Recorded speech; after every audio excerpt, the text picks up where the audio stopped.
Oh, that's me on the screen. What's going on, guys? Welcome to the first episode of Pixel Pitch.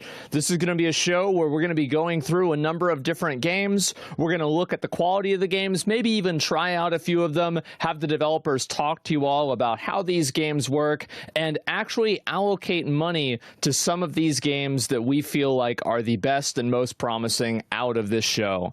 And I'm going to say also with this allocation of money, one of the reasons why that's possible is because of Ally Bank for sponsoring the show. Ally's goal is to become the #1 official ally for creators, and this will not happen overnight. It is a long-term ambition and a journey that Ally is just embarking on, and from there we can become better allies to the creator community, educating creators on how to reach their financial goals. Visit ally.com/creator to learn more. And now that the thing that I have to read is over, I think that we can all agree that there's a lot of content creators that probably need better financial guidance. However, let's talk about one of them who also, oh yeah, speaking of that, money's tight. Welcome, Soda Poppin'. How you doing?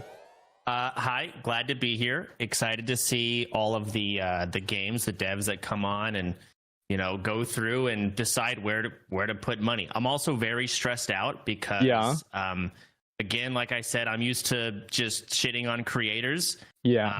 I don't plan on shitting on these devs, but let's just say their game really is that bad. I haven't seen them. Do I lie? Just pull out your just turn off your computer. Just say you got DC'd. I just DC'd. Oh no, I gotta go. Yeah. Oh, guys. I'm not able to be there. Geez, I don't know what happened. Yeah, I forgot the game. How much money do we have to pool with? We got a lot of fucking money, right? We got a lot of money, and we'll talk about that. We also have somebody here who's actually from the gaming industry, which means that they actually are informed and they know what they're talking about to make the show and us look a little bit more legitimate rather than just two clowns. And today, it is what it is, I'd like to introduce Kelly Wallach. She is the partner and community builder from the One Up Fund. And Kelly, do you want to go ahead and let them know kind of what you're all about and where you're coming from? Yeah, so my name's Kelly Wallach. I've been working in the games industry for about 13 or 14 years now.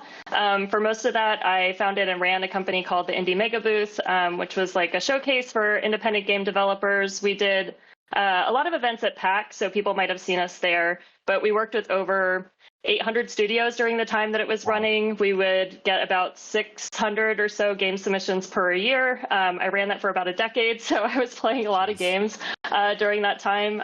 We did events all over the world, helped to co-organize an event in Kyoto called Bit Summit. So I was also looking at games, outside of the US. We did some in Europe as well, too. I was also the chairperson for the Independent Games Festival for 7 years, which is an award ceremony for indie game developers that they hold at the Game Developers Conference each year. That gets about 700 to 1,000 submissions per year. I was overseeing the judging and jury process for that. And then about 5 years ago, I partnered up with Ed Fries, who was basically heading up Microsoft's game department through the launch of the original Xbox, was the vice president, headed up their publishing department for a while as well, too. Started off working on the community side with that. The fund is just him and I. And then about 2 years ago, joined as a partner in the fund to work on the VC investing side. So in that case, we're looking at maybe 10 pitches a week, and I'm running through about 30 or 40 a week through our contact form. We just had 60 meetings at GDC, which were mostly pitch meetings. So anyways, I'm throwing out all these numbers to basically say I've seen some shit. So if it's indie related, if it's indie related, this isn't your first episode. I've seen it. This is Definitely our first episode. Okay. All right. Yeah. Yeah, well, me and Soda, we spend a lot of time playing video games and sometimes watching YouTube videos and reacting to them. So, yeah, I mean, it's pretty much the same thing, right, guys? Yeah. So, yeah. We don't have to boil things down to be so accurate. We're like, this game sucks, and then we close it, and that's the end of it, right? Yeah. So now we gotta dive a little deeper into these games and get a little bit more specific, and we're gonna possibly suck at that. But we've got you, Kelly, and you've got great credentials. So we're legitimate as a whole. Great. Yeah, it's Crazy it's how that an works. interesting skill set to look at something that's in progress and be able to see it, through a different kind of lens. Like when we would do curation for a industry show versus a public show, we would take into consideration like what kind of feedback do they want. Like sometimes actually it's helpful if the player is playing and they're like, this sucks, it's hard, I don't like it. But sometimes the dev can be like, oh, it sucks because, X, Y, and Z, and like they can get more specific feedback. So, but it's still useful. So what do you, obviously, you've seen a million of these games just over the time. What would you say for like the audience? What should the audience be looking for? What's like something to help them understand like how to see a game in development in a more authentic way? Yeah, it's interesting because there's not many other forms of media where you get to look at things in progress. Like you're not really watching like a half-made movie, right? And then like putting it out there for like early movie access or something. So it can be a little odd, to see like maybe some programmer art or things that might be temporary or things aren't fully done. So you kind of have to like use your imagination to hope, like what it could be. I actually go a lot on like the developer and the team and kind of what their philosophy is and how they're thinking about the game. And so it's really cool that the developers get to be here to like talk to it and like what their hopes and ambitions are for it, because I think that adds a lot of context, especially like when it's in progress. So, I think that there's, I'm going to say this, when I'm looking at stuff, I feel like it's really easy to tell when something's really great and really bad, but most things are kind of like in the middle and they could be really great or they could be really bad. And that's like what the development process is. So you kind of have to take a look at it and be like, could this be good? And are these the right people to make it be good? Or could this be really terrible? And are these the wrong people to do this? Yeah, it's like how to predict what's going to happen with the game in the future based off of kind of what you see. I think that makes a lot of sense. And obviously there are a lot of hopes and dreams going into this. And the reason for that is because we're going to be giving out a whole lot of fucking money. And so each one of us has $5,000. So we have a Pixel Pitch developer grant. And this is, again, Allies Support has made this possible, a special grant from Pixel Pitch to our game developers and creators to continue focusing on the panel change, and I couldn't read the end of it, but it's probably on their game, right? I can logically assume that. So each one of us is going to have $5,000. And also, this is something that's going to be very interesting, chat. You are also getting $5,000 today in order to put towards one of these games that you think is the best. And so at the end of the show, what we're going to do is the three of us and the two of you, there's two people in chat, okay? So you're going to get 2 votes, are going to collectively vote on what the best in show in this entire, show has been. Which game do you like the most? And the game that receives the most votes is going to end up winning the last $5,000. So I am, oh boy, I'm excited. I'm kind of, to be honest, I'm a little bit nervous about doing this. I am. I'm concerned that, like, I'm going to mess it up. Because, like, usually it's like, if I say a game sucks, it's like, it's the trailer, that's it. Maybe there's an Asmongold react, and then somebody in chat calls me bald. Who cares? But whenever I really have to sit and put it on the line for $5,000, I mean, there's a lot of pressure here. I'm going to be honest. Yeah.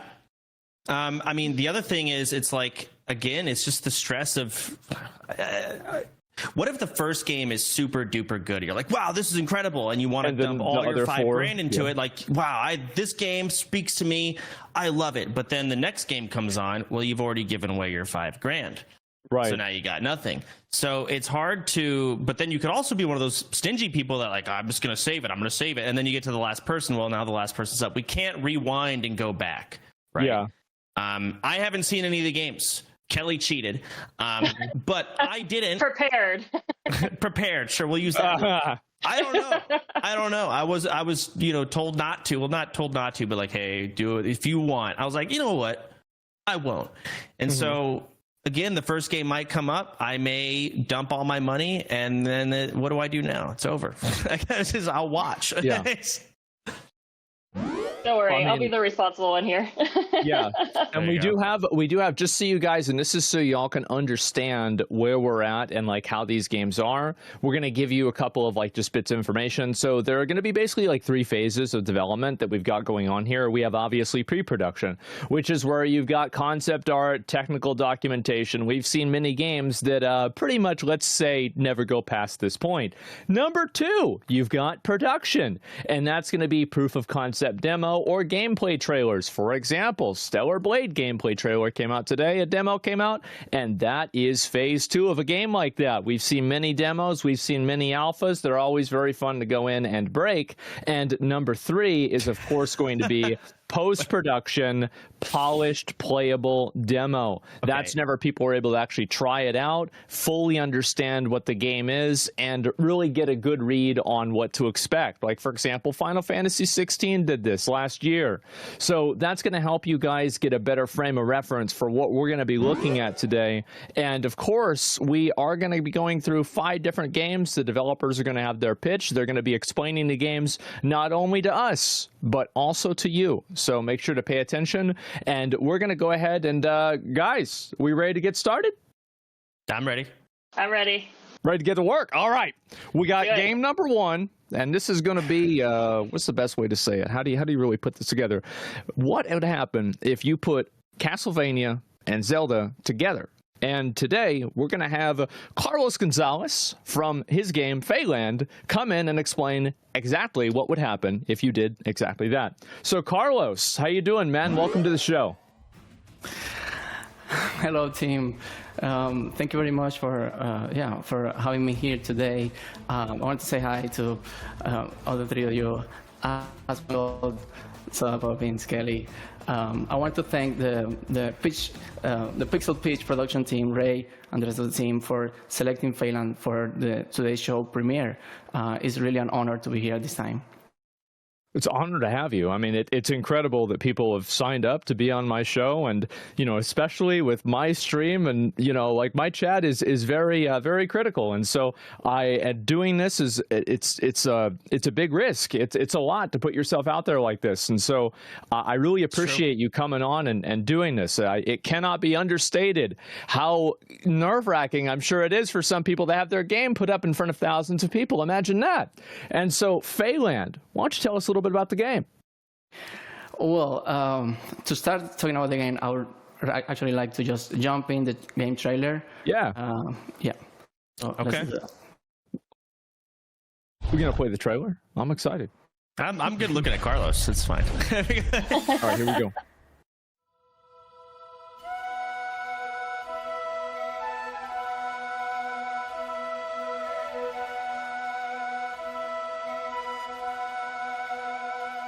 Damn.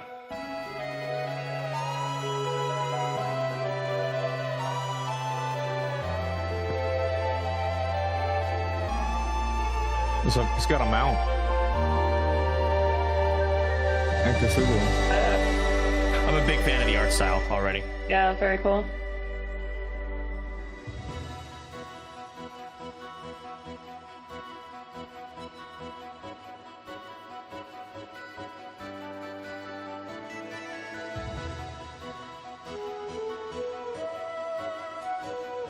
Is that a health increase? It had to be.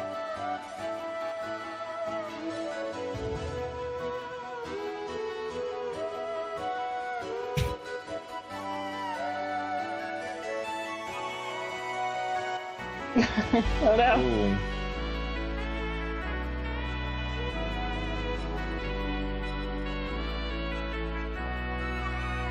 That backflip sick.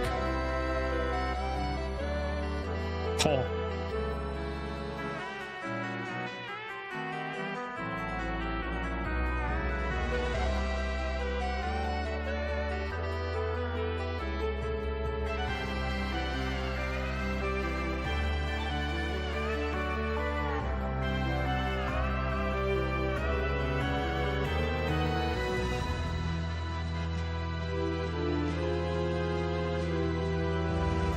Okay.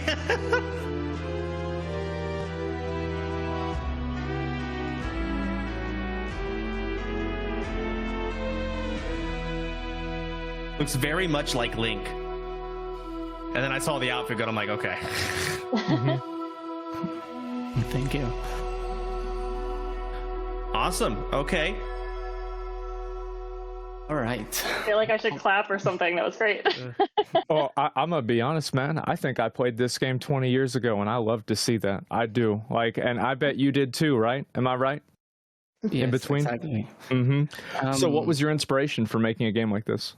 Yes, so Phelan is an action-adventure RPG in a platformer perspective in pixel art graphics. Its main inspiration is Zelda 2, the only Zelda made in a platformer view, and also in fact Xanadu, another NES-era game. The combat system also draws inspiration from the Castlevania series like Symphony of the Night and Order of Ecclesia. So yes, in this game, I'll continue showing more of the slides. Absolutely, yeah. Great. So in this game, you can create your own character. It has some customization options. Furthermore, you also change visually your equipment as you acquire new items. The world in this game is a full RPG. Like you go to towns and you go to a city, go to the castle, talk to the king, and this is a single player game. But these characters send you on quests. Like you have their main quest and there are side quests. The enemies' inspirations are the enemies and the world building is drawn from the Lord of the Rings as well.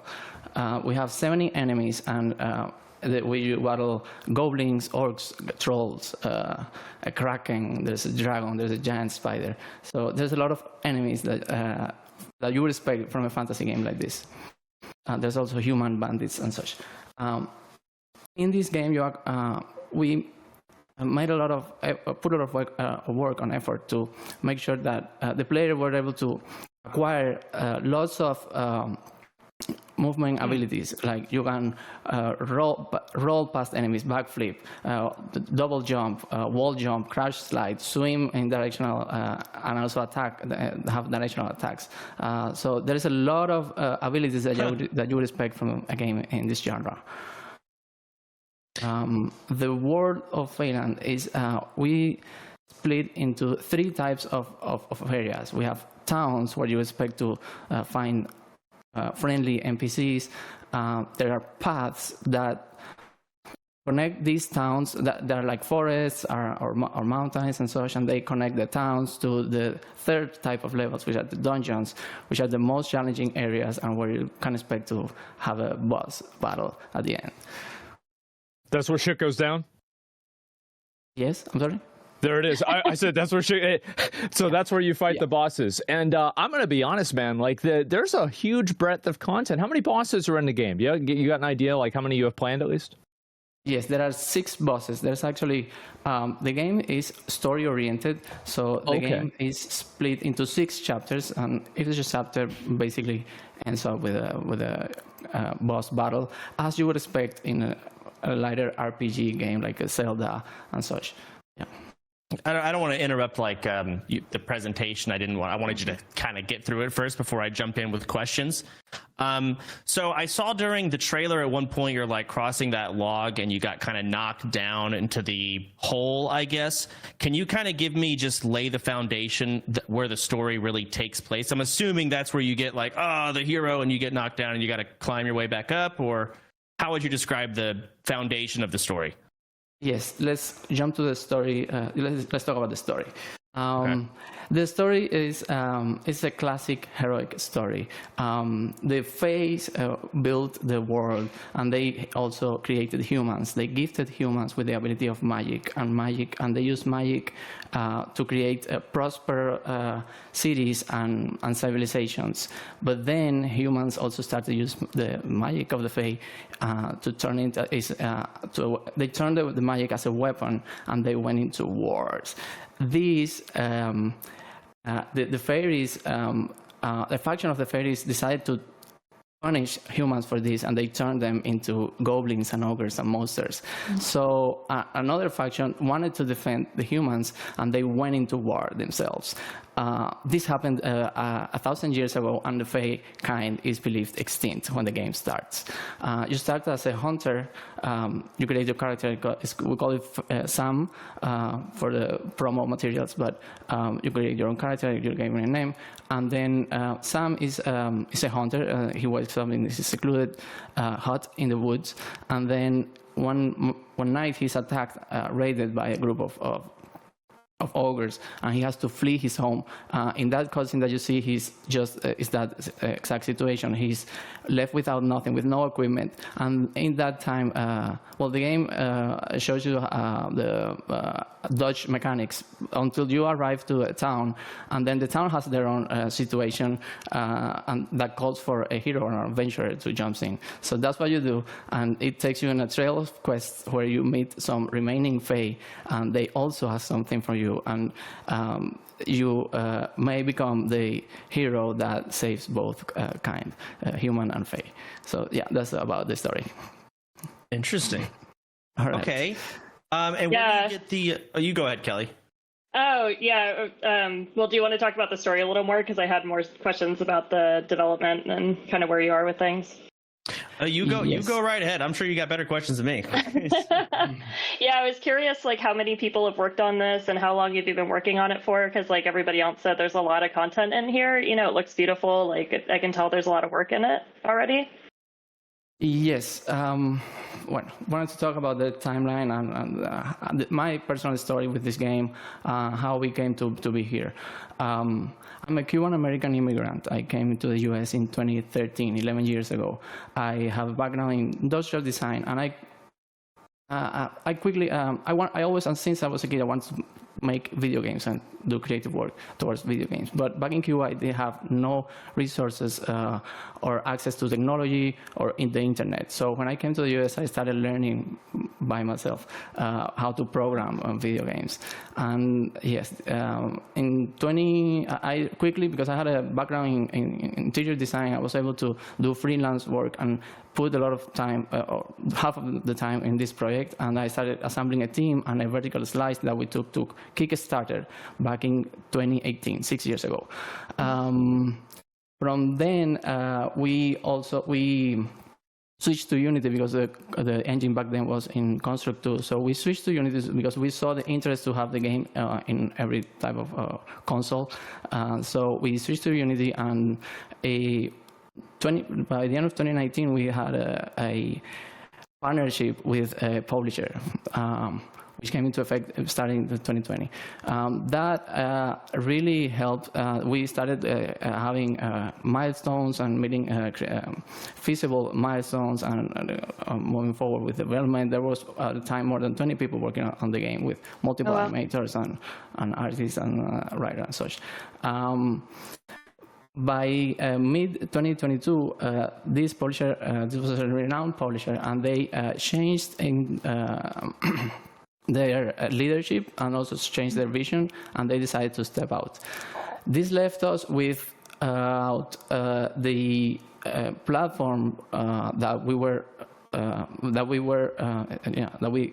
going to have for releasing the game, and it was also a moment of growth for us because our social medias weren't as strong since we already had this partnership. So from then we started reaching out to other publishers, but without finding a correct match, we actually just released, and we didn't want to wait more on this game, that we have put so much money and time over a decade at this point. We decided to self-launch an early access version that would help us to get the word, spread the word about the game, and would help us finish the remainder of the project. So yes, this is a whole picture of where we are at this time. From this point on, we plan to continue working on these chapters, continue doing work, spreading the word, and releasing hopefully 1.0 before the end of the year. Yeah. Damn, so this is coming out real quick. I'm sorry?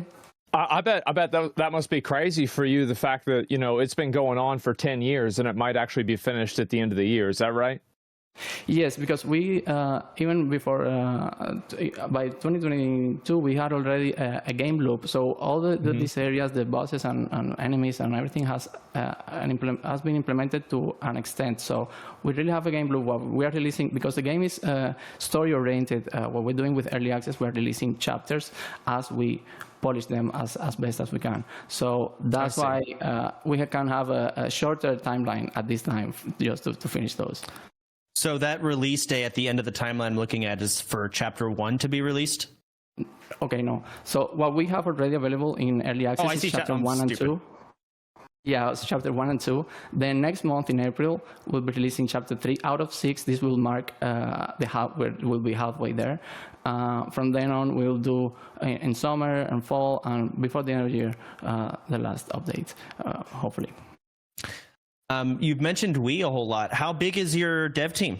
Yes. So currently we are like 9. We're like 5 working on it full time and 4 others doing as freelancing and taking care of some of the contracts as a contract. But we are like 9 at the moment.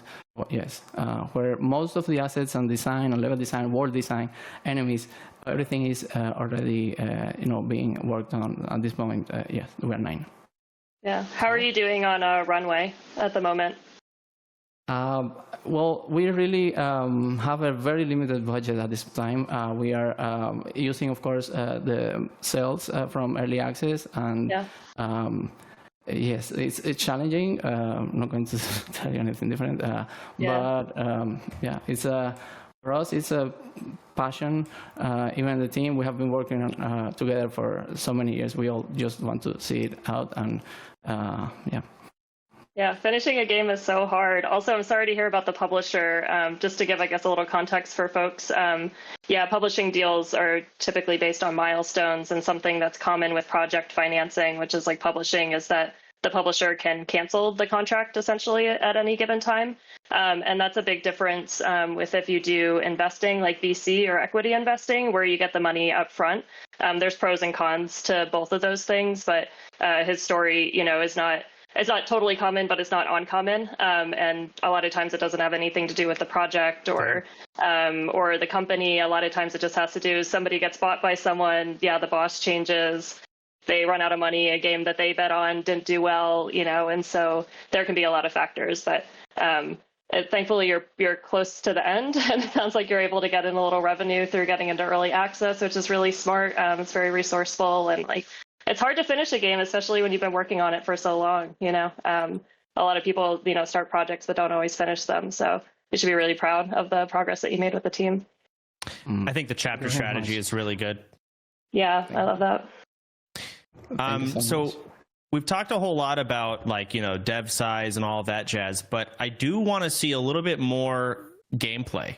And progression system. So I know there's a story, but what about your character upgrades? Are those in the game? What kind of weapons? What's the combat like? I just want to see. Well, that's a good question. Yeah, what's the difference? Do you have different kinds of weapons? Because I saw you were using a bow and arrow. Yeah, you want to talk a little bit more about that? Yes, of course. You do. You have knives, swords, long swords, whips, spears. Those are the weapons. For tools, we have bows, boomerang, a hook, the flute, that's what you call the fligan to fast travel. So you have a lot of weapons, a lot of maneuvers for combat, like dodges and such. To see more of that, if there's time, I think we could play the game build at some point. I wanted to show you also the map system. It's for jumping to that if there's time. Let's take a look at the maps. Oh yeah. Yes. Oh, okay. I see it. All right.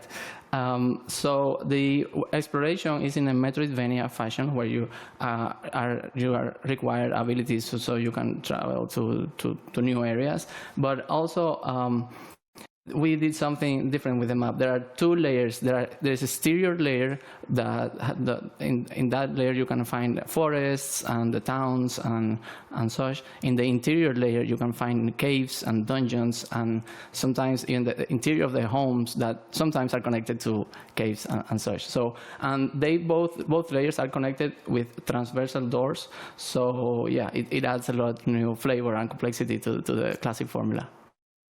Oh, wow. Yeah, I think the real strong suit to this, whole pitch is every time I see the game, it looks so good. That's one of the things, because I don't know how many trailers, I'm not trying to throw shade at anybody, but I don't know how many trailers I've seen before, and it's a 3.5 minute trailer and there's 5 seconds of gameplay. And it's yeah, I can see why. And so whenever I look at this game and you've got it seems like you have a dodge roll iframe mechanic, you've got a bow and arrow mechanic, you've got tons of stuff going on with this game.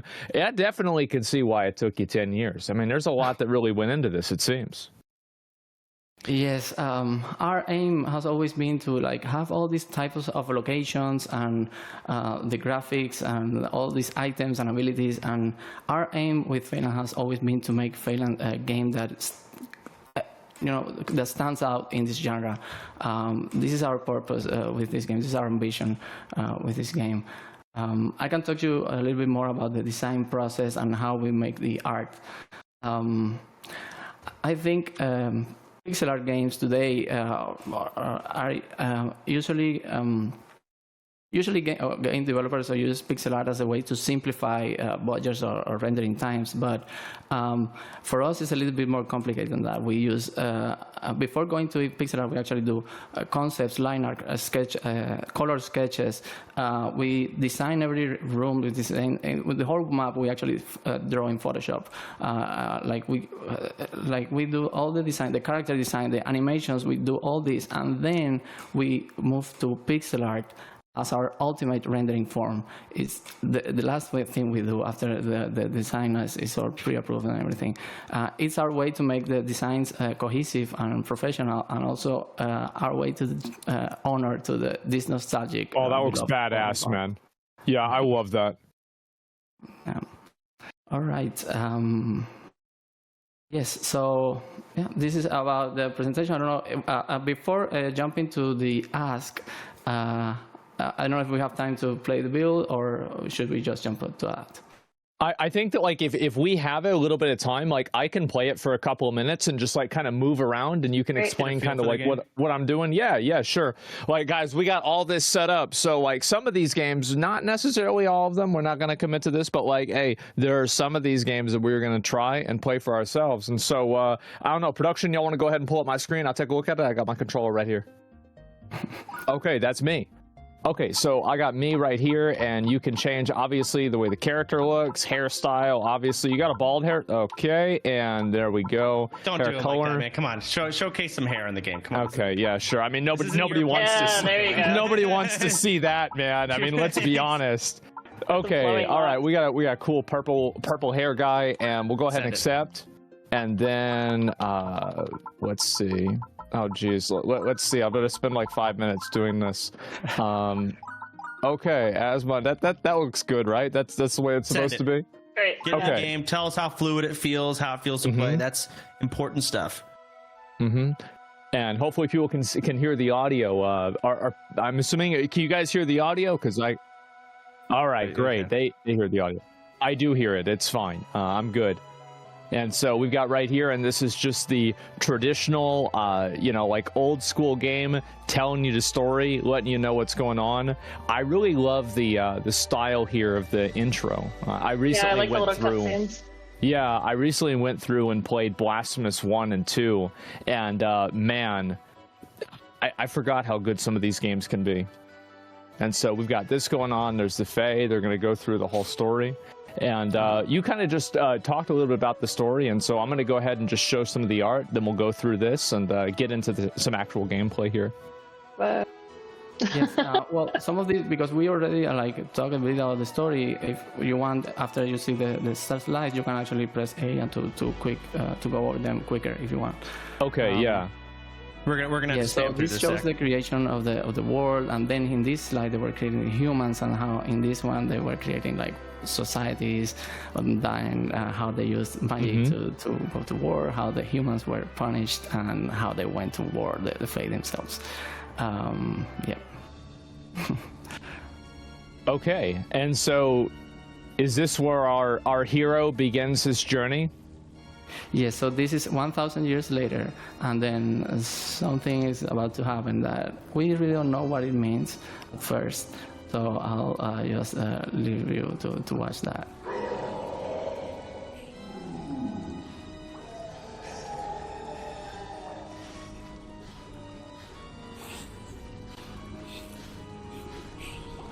Uh-oh.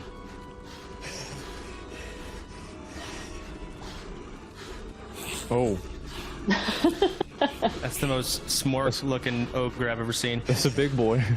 I hope you don't have to fight him right away. I'm like nervous for you. Oh no, there's something hiding in the shadows. It's a Balrog.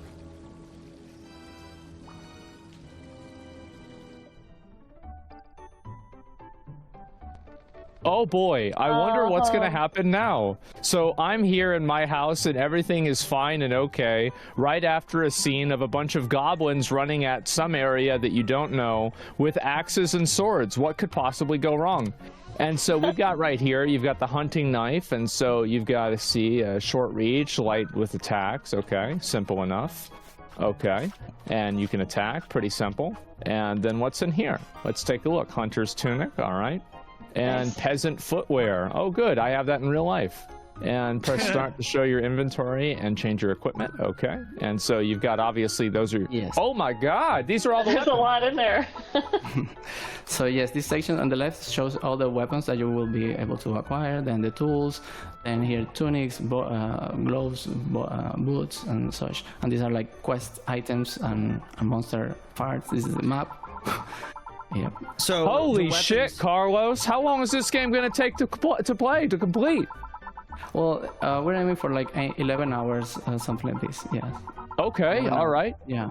The first two chapters are about 3 hours, and this one that we're working on will be like almost 2 hours. So it'll be like, like 10, 11, not 10, but 11 because of the side content that we have planned after you. I think that's a really good length. Everywhere. Yeah. So in this first quest, you're asked to equip all your hunting gear and get out basically to hunt that deer. Yeah. Ooh, I just saw that number go from 9 to 8. Oh, I can get my arrows back. Yes. Nice. Oh, look Like at the that. little wiggle they do in the wall. Yeah. So you can move this up and down. Okay. And we'll go ahead and go through here. What is the power scaling progression in this game, or is there none? So there is no experience. So you acquire you will get more powerful with actual equipment. Some magic items like an enchanted bow later on and such, and better weapons like better. Kind of like, was that Breath? Is it Breath of the Wild like that? There was no experience in Breath of the Wild. Yes, so everything was through equipment. You're right. Yeah. Okay. If we go to the left after you finish your practice, yes, if you want to go to the left. I really like the animation style. It's really beautiful. It's like fun. It's bouncy, you know? Like, yeah. It's also really cool to see it in like a pixel game, right? To feel Right. how fluid it is in pixel form is. I mean, it's like one of the best pixel graphics I've ever seen. One of my favorite games growing up was Secret of Mana. So seeing this again really is good. It's very nice. Oh yes, I know what you mean with that. Yeah. Yeah, there's some inspiration from there, of course. I could see that, especially with the water. The water. Yeah, it's a beautiful setting for a Metroidvania, too. I feel like sometimes they skew a little, like, industrial. Yeah. Yes. Yeah. So it's a nice way to stand out. Like you said, it's a big genre, you know, and there's a lot in there, so it can be difficult to really stand out in the crowd. So I think this does a good job, especially visually. But yeah, talking about how you made the animations is cool. Is there a dash, Asmon? Do I have a Not dash? at the moment. This is an ability that you will acquire later on. Yeah. Oh wow! So the dash. Okay. You Oh can my God. attack, up and down in the air. All right, go ahead and do it, Asmon. Yeah. Oh, we can do a down attack. Okay, all right. Try the up attack. Ah, there it is. Yeah, animations are pretty responsive. Oh, we got this danger bird up here. Got him. Yeah, that's why it shows you this move right away. That's a pretty good timing that the mob that you would threw have that to bird attack there in to the kill it. air happens right after the tutorial to attack in the air. It's convenient. Yeah. That bird's meant to You'll die. acquire a ledge climbing. So this is where the double jump is, right? No, you will acquire grab and ledge climbing I soon see. enough, but you don't start with that just yet. Okay. Oh, so you got to go down, I Let's see if assume? this game has fall damage. Oh, here we go. No, No, at it least not that distance. Okay. All right, we got That's another cute. apple. Up to the right. Yeah. If you get hit by this, Asmon, you suck. Okay, nice. I've not gotten hit once. All right. That's true. A watermelon. Those mushrooms are sneaky. All right, man. Oh, it's Bambi. What's this? So this is your quest. You are actually looking for game at this time. Okay, well, that's a Oh, you're a problem. hunter. Okay, that makes sense. It's Mr. Krabs. Who's this? We gotta go kill him, right? Damn, look at the water. Jump in that water more. Okay. Nice. Yeah. Look at Do that. that. Don't get hit, bro. Nice. Okay. All right, I got it. I'm surviving. More watermelon. And so let me try something. I did that on purpose. Okay.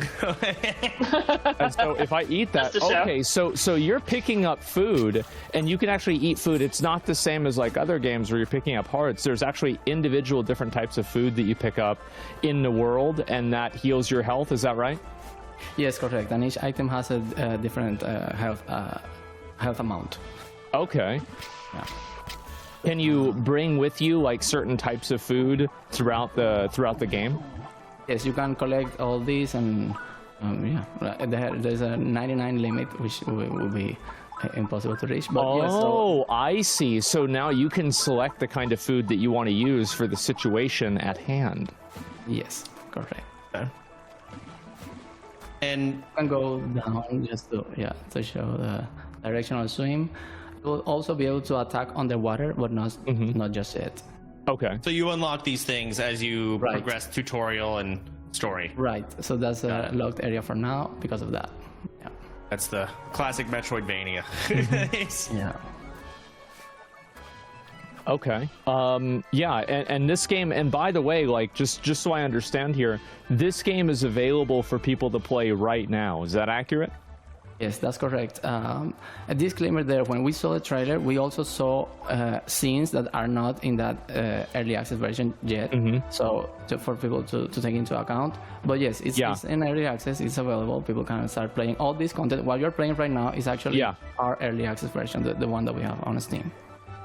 Okay. All right. Well, I don't want to give away too much more of the game so people can actually try it out themselves. But overall, I will say that, it plays well. There's not a lot of, I mean, it would have been funny, right, if the game had glitched out during the presentation, but that did not happen. Awkward. It would have been kind of awkward, but hey, it did not happen. It did pretty well. So, Carlos, what do you want from us? What do you want from this this show? All right. Okay. So, for the investment, what I wanted to ask the three of you, since we are still in this final stretch, and we have also some assets to be finalized, and we are looking for to finish those, particularly backgrounds and environment art. So we are looking for $6,000 from the three of you to spend on the backgrounds art. Also, so what you see here on the left is an example of how we take from concept art to finalized pixel art. On the bottom right, you see some examples of areas that need to be put into pixel art. Sure. And on the top right, you see status in the game, because I also wanted to say that any of the three of you or that pitches in for this goal today will have an in-game statue of yourselves. Okay. Ooh. Okay. Will it be at the beginning of the game or the end? No, the studios are actually in the Founders Passage. This will be a location together with other super backers that we have from the Kickstarter campaign. And this area is actually a little hidden. Okay. Yeah, it's not one of the areas that. Oh, and a disclaimer also on the picture that you see with the 3 statues. Those are the steps to enter the castle. So this is not exactly how the statues will look or where the area, right? This is tough because so you want $6,000 or say $2,000 from each of us, but we haven't even seen the other games. I will say that this game exceeded what I expected on this show already. This game has, again, probably the best pixel art graphics I've ever seen. It is an extremely competitive genre, Metroidvanias. It sure is. Like it's extremely competitive. But this game seems to be pretty unique enough, and judging by how Zach feels, fluid enough and all that jazz to be fun. You've got awesome boss fights. You've got a story that seems pretty intriguing. I haven't gotten to dive into it yet, obviously. So all right. Now it's my turn to talk. Go ahead. Okay, go ahead. so here's the thing. I don't know how old y'all are, but I'm 33. And I'm old as fuck. At least I feel like it. I see my friends are getting gray hair. It's stressing me out. And that means that I have nostalgia for a game like this. And so I have no problem putting in $2,000 for this game. Whoa. I will put in $2,000 for this game, absolutely. It's not even a question. Yep. Thank you so much. I know, obviously, you know, it's like we got a lot of games, but I want to make sure that I at least give this some degree of credibility. I mean, like, damn, this is it's an exciting game for me to see. I like seeing things like this, and also, like, you know, again, there's a huge element of this that's nostalgia for me. I love to see it, and so, yeah, I'll give you $2,000. Go back to that other screen where Asmon only had 3,000. Okay, so it almost feels like I'm winning. Like me and Kelly are in first. That's how it feels. Okay, sorry, just pointing that out. Kelly, you go ahead. I have a quick question. How much funding do you need just to finish the whole thing? Like, if somebody was like, "Hey, I was going to give you all the money that you needed to finish the game," like, what would that look like? Not a trick question, just curious. All right. Yeah, it's a good question. For the remainder of the time that we have until December of this year, we're basically looking at something in the $50,000-$60,000. Yeah. Yes. While it won't be for the art, because honestly, this what we're asking here is really what we have in backgrounds left. But in general, yes, in programming, in development, in implementing, and such, that's what we're looking for in that sense. Yeah. And I will use this moment to say to your viewers and people that may be interested also on publishers or even content creators that are looking for a business opportunity, we are still open to have a partnership to take the marketing efforts to the next level and also to help with porting to consoles. So yes, just wanted to put out there, even for you 3 as well, if you are interested in that. Right. Great. Yeah, thank you for answering that. Oh, sorry, go ahead. No, I'm clueless as hell. How difficult is it to port things to consoles? There's this process. Each of the game is already pre-approved for the 3 of the consoles. But even then, the game is in Unity, which is highly compatible. It shouldn't be. It should be not too complex from this point. Even then, there may come issues with performance and such, but because even if it's a 2D game, it has many of the modern effects. There's a water reflection, refraction. There's a lot of things going on in the graphics. So yes, and it will take a process. Usually, it should be like 4 months at least that you should plan when the game is finished to release on console, because of all the vetting and reviewing and such. Yeah, okay. I think the budget that you mentioned, by the way, I think is like totally fair. Like it's an accurate amount, I'd say. And hopefully you can find like a publisher or someone that will come in and do finishing funds and help you, because that's kind of an ideal situation. As the game's basically done, it's cool, people are excited about it. Like all you do is put some money into it and it's out, which is great. I feel stressed about giving out 2,000 early, because we haven't looked at the other stuff. So I'm leaning towards doing 1,500. Like I feel really into the idea. I love the art. I love the story. I don't know. Yeah, and I'm hoping there's the audience voting at the end, and there's a little bit of extra money at the end. But yeah, I'm leaning towards 1,500. So. I don't know, Soda, if that puts you on the spot to put in more. Well, okay, so let's say the next dev comes on and they're like, we put in money, Soda, so maybe you can save it for somebody else, right? It's okay. Because, it depends on how you want to look at it. Do what you want to do. Like, I'm not trying to pressure you. I also want to show my respect for this game, because, again, I didn't expect to see such a high-end pixel art graphics game. You guys have been working on it for 10 years. It looks really fun. It looks awesome. And I'm kind of just going to have to go in and I'm guessing here because I don't know the next games. I have no clue. You want $6,000. Kelly's only doing $1,500. Asmon did the $2,000. That leaves me at either $2,500 to give you what you want or you don't reach the goal. Fuck. So well, you don't go ahead. Do what you're going to do. All right. Fuck it, 2,500. Take it. Whoa! Thank you. Now, Carlos, bro, you are down bad. You got to at least buy a poster for that wall. You ain't got shit in that room. I do. Yeah, let's be real. But if I'm gonna do my 2,500, what I demand is that my statue is at least 1 pixel bigger than Kelly and Asmon's, whoever else you're putting in. Granted. I feel like maybe ask for more than 1 pixel. Not very much on the screen. It must be noticeably bigger. It can be minor, but it must be noticeable. All right, granted.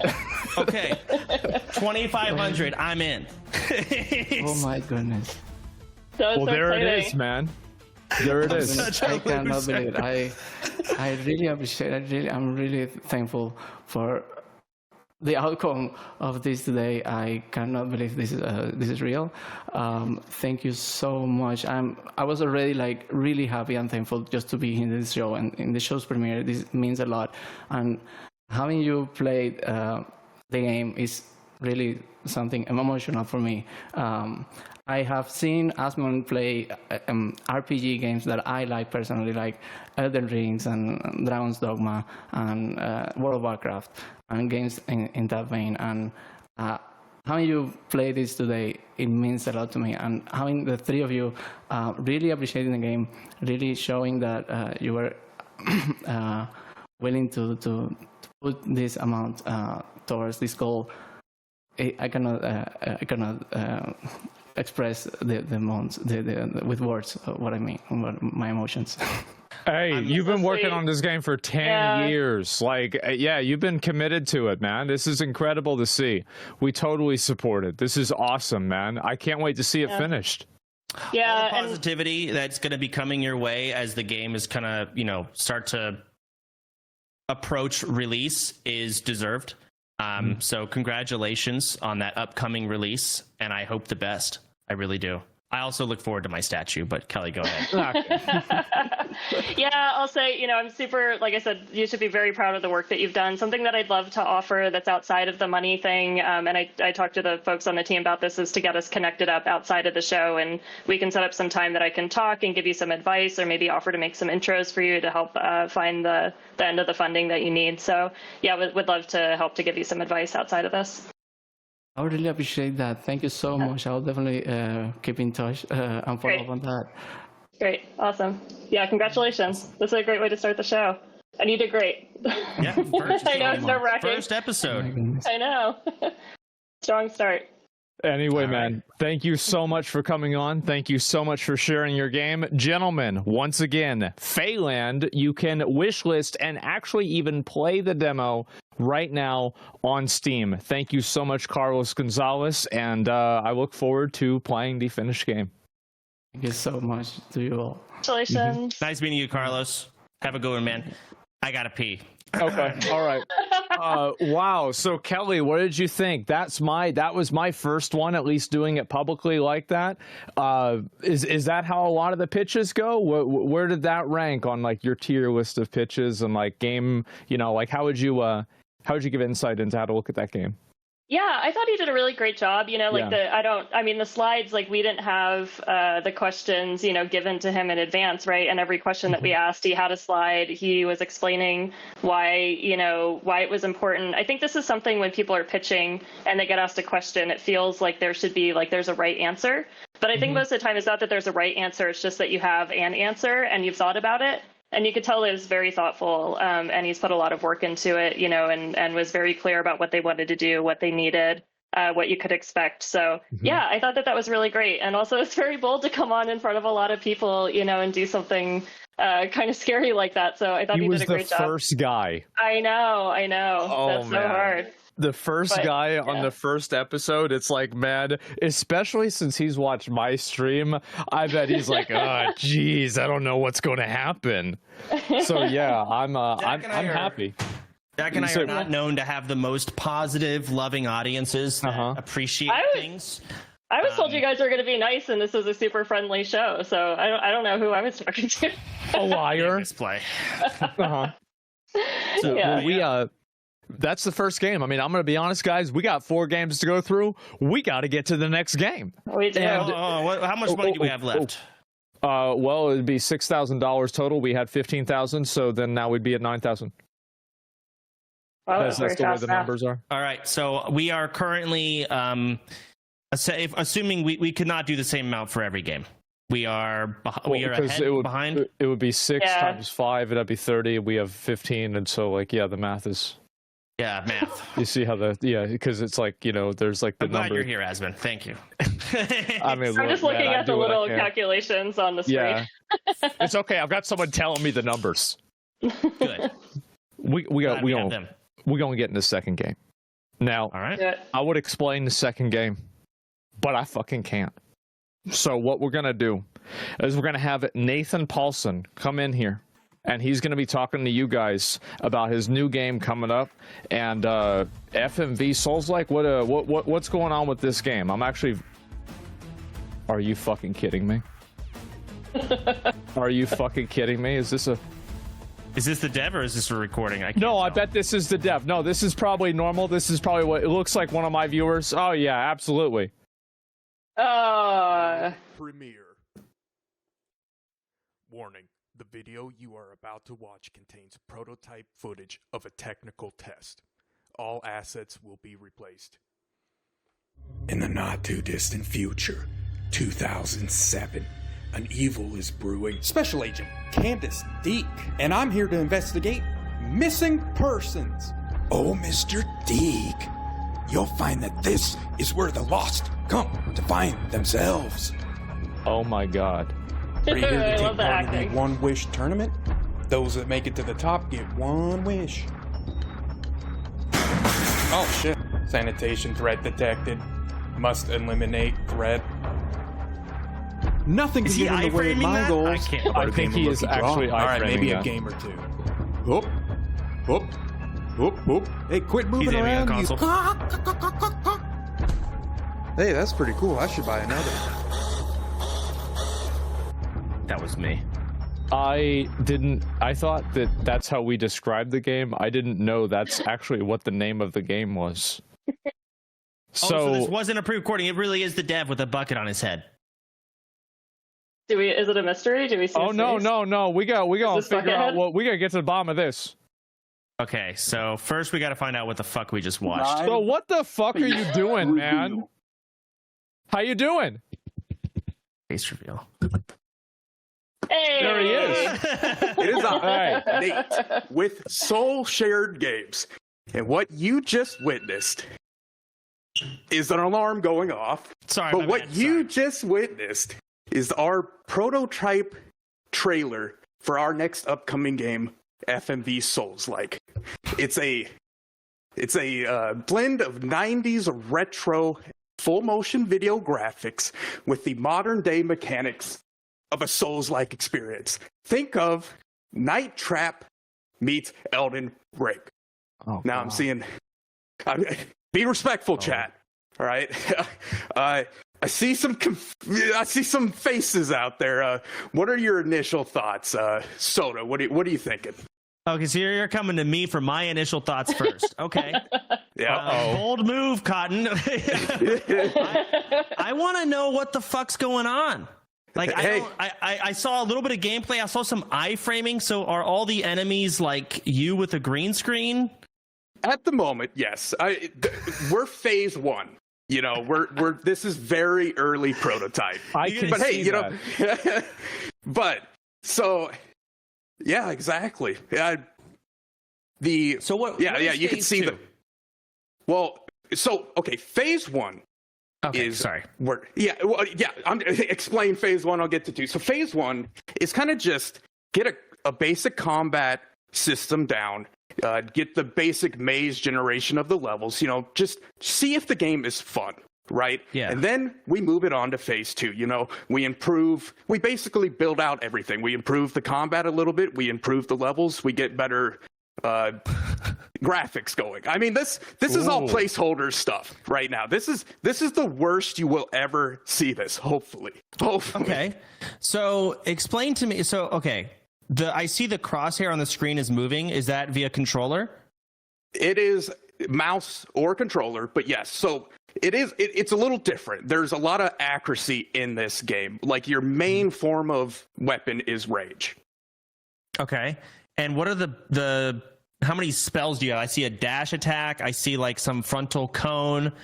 Yes. So you'll have a combination of different attacks. You'll have your ranged attacks where you'll be able to swap out your ranged weapon. You know, we're thinking pistol, shotgun, stuff like that. And then we'll also have your melee weapons, like you saw the sword attacks and stuff like that. But then you also have class abilities. And so that will spice things up. What kind of classes can you have? So right now I've got a gunslinger who will focus on, you know, ranged attacks and kind of some agility. Then you have the Deadman, which is a powerful class, but low health. You know, it's, you know, your glass cannon kind of thing. Got it. But, you know, he's so powerful, hell couldn't even contain him. That's like his backstory. So he can summon reapers and things from beyond the grave. I'm sorry to interrupt you. I'm yes. looking at the screen. I see like the turnaround. Yeah. So that is an ability right there. What you just saw. That is the gunslinger's tumbleweed reload. So when you stagger a bunch of enemies, if you hit a manual reload, it will deal damage to all of the enemies currently stunned for additional damage per each stun. So it's like a build-up. And it plays the sound effect. It goes. I can't whistle, but I got it. I can't either. So I'm looking the game. So I'm going to be very blunt, and it looks so stupid, but it has actual deep, deep mechanics. Like there is gameplay, there is iframe dodges, there is juggling, but I'm looking at you just looking around like it's you in a green screen. It's just so, what's the word? They don't match each other, but it's in a great way, kind of. Yes. So I'm going to say I'm kind of a sucker for this kind of stuff. I actually really love that it looks like this. I like the weird full motion video.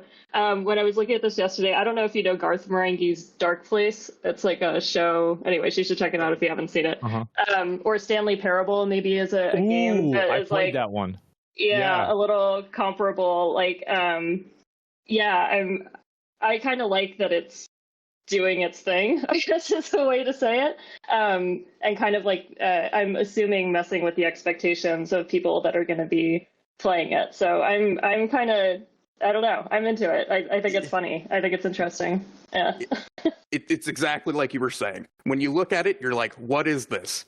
But when you get your hands on it, it's like, why are the controls so tight? Why is this combat system so deep for this? Like, what is going on here? It's a fun mismatch. It's kind of like a surreal experience, is what I'm going. Right. I really love the kind of surreal, like the Noobo Award for the IGF is always like one of my favorites. It's like, what is the kind of like weird games made by weird people? No offense, but Yes, yeah. The fucking eye kind of my jam.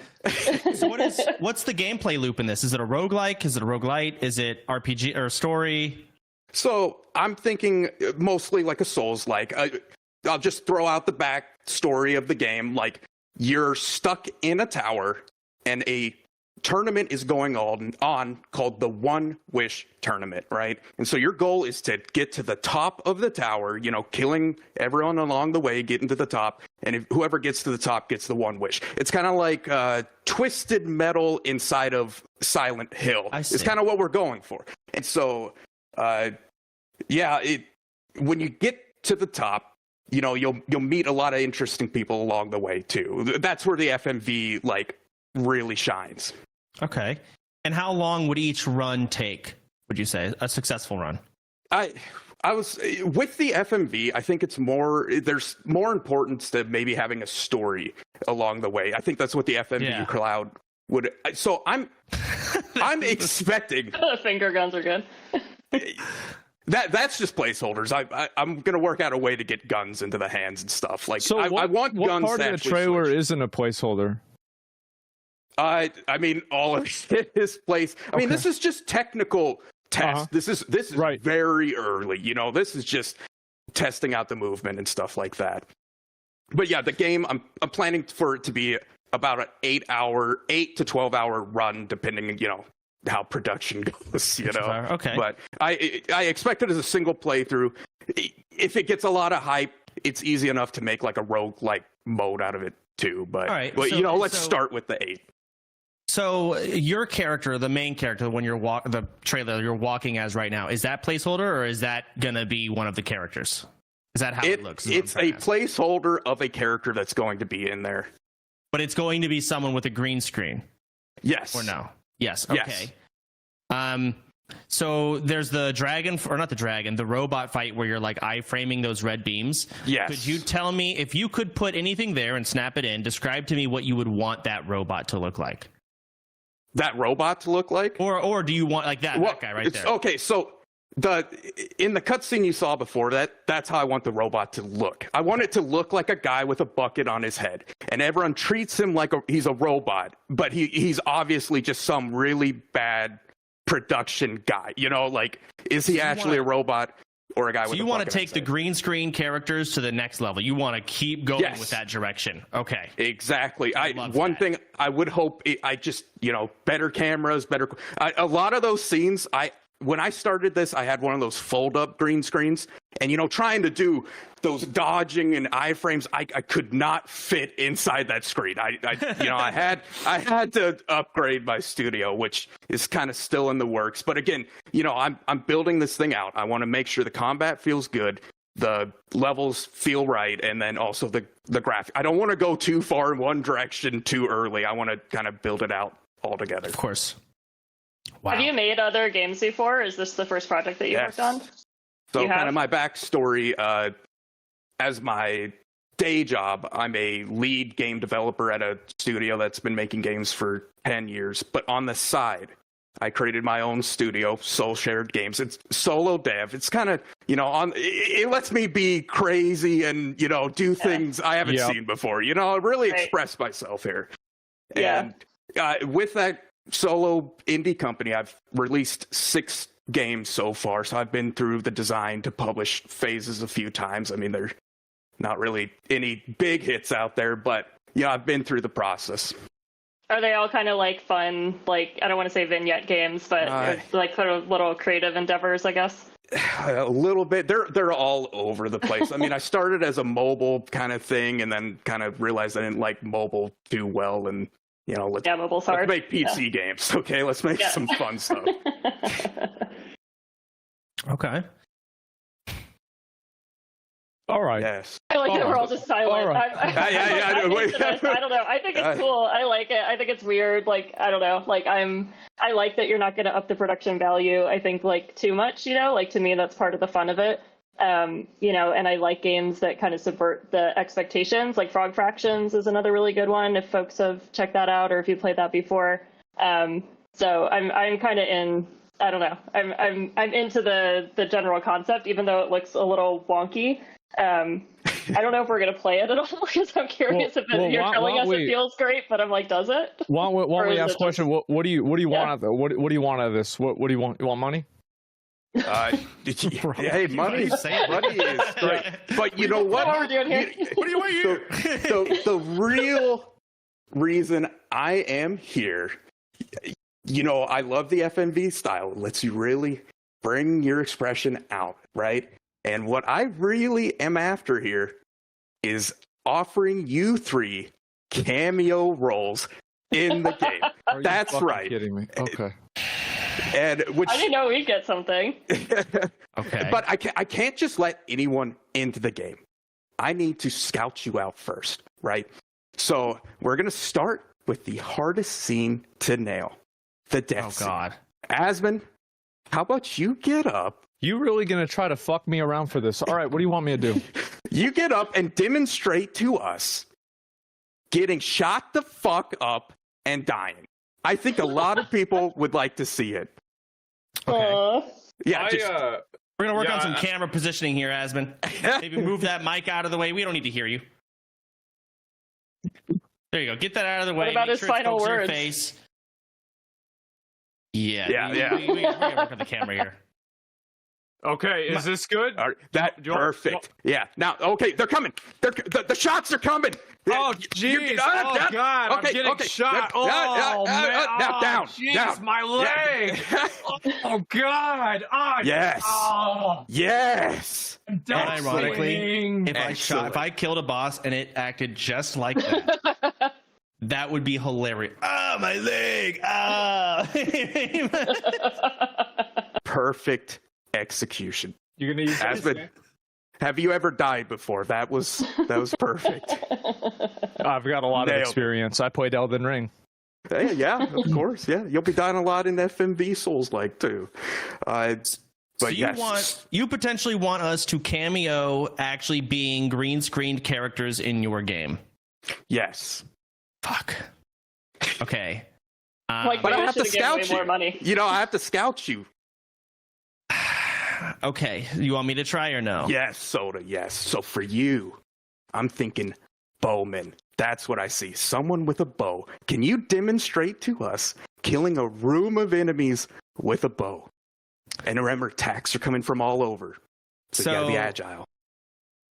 I gotta be agile? Okay. Yes, they're coming from all over. The thing is, I bet Pecky's or like show director knew this shit was coming. And he's like, I can't wait for this part. Make him fucking do stupid things.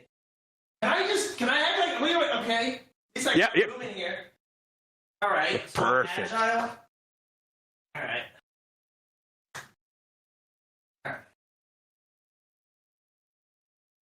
Whoosh. Whoa. Whoa. Yes. Oh. Yes. Ooh. Excellent. But wait, I forgot to mention, you're part wolf. Can you let out a howl for us? He can.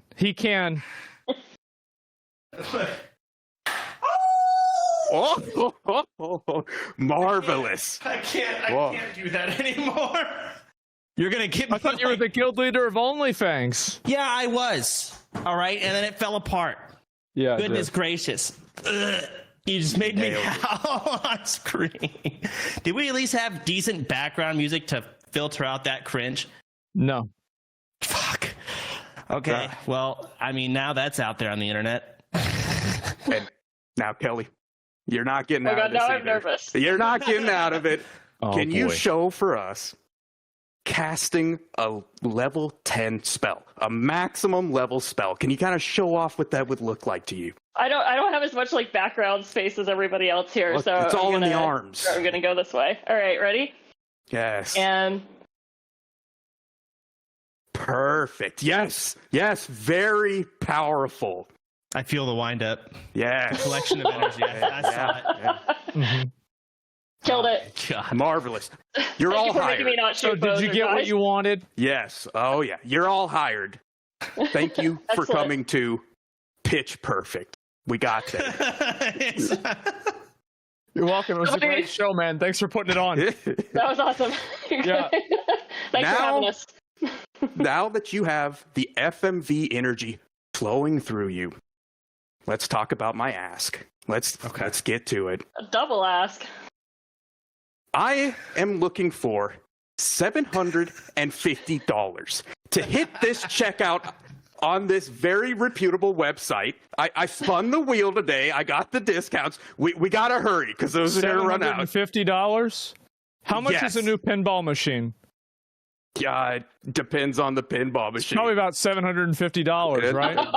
Could be, yeah. That's crazy. But also, part of that money is to pay for actors. Mm-hmm. I want to pay them in something other than exposure. It's probably a good idea.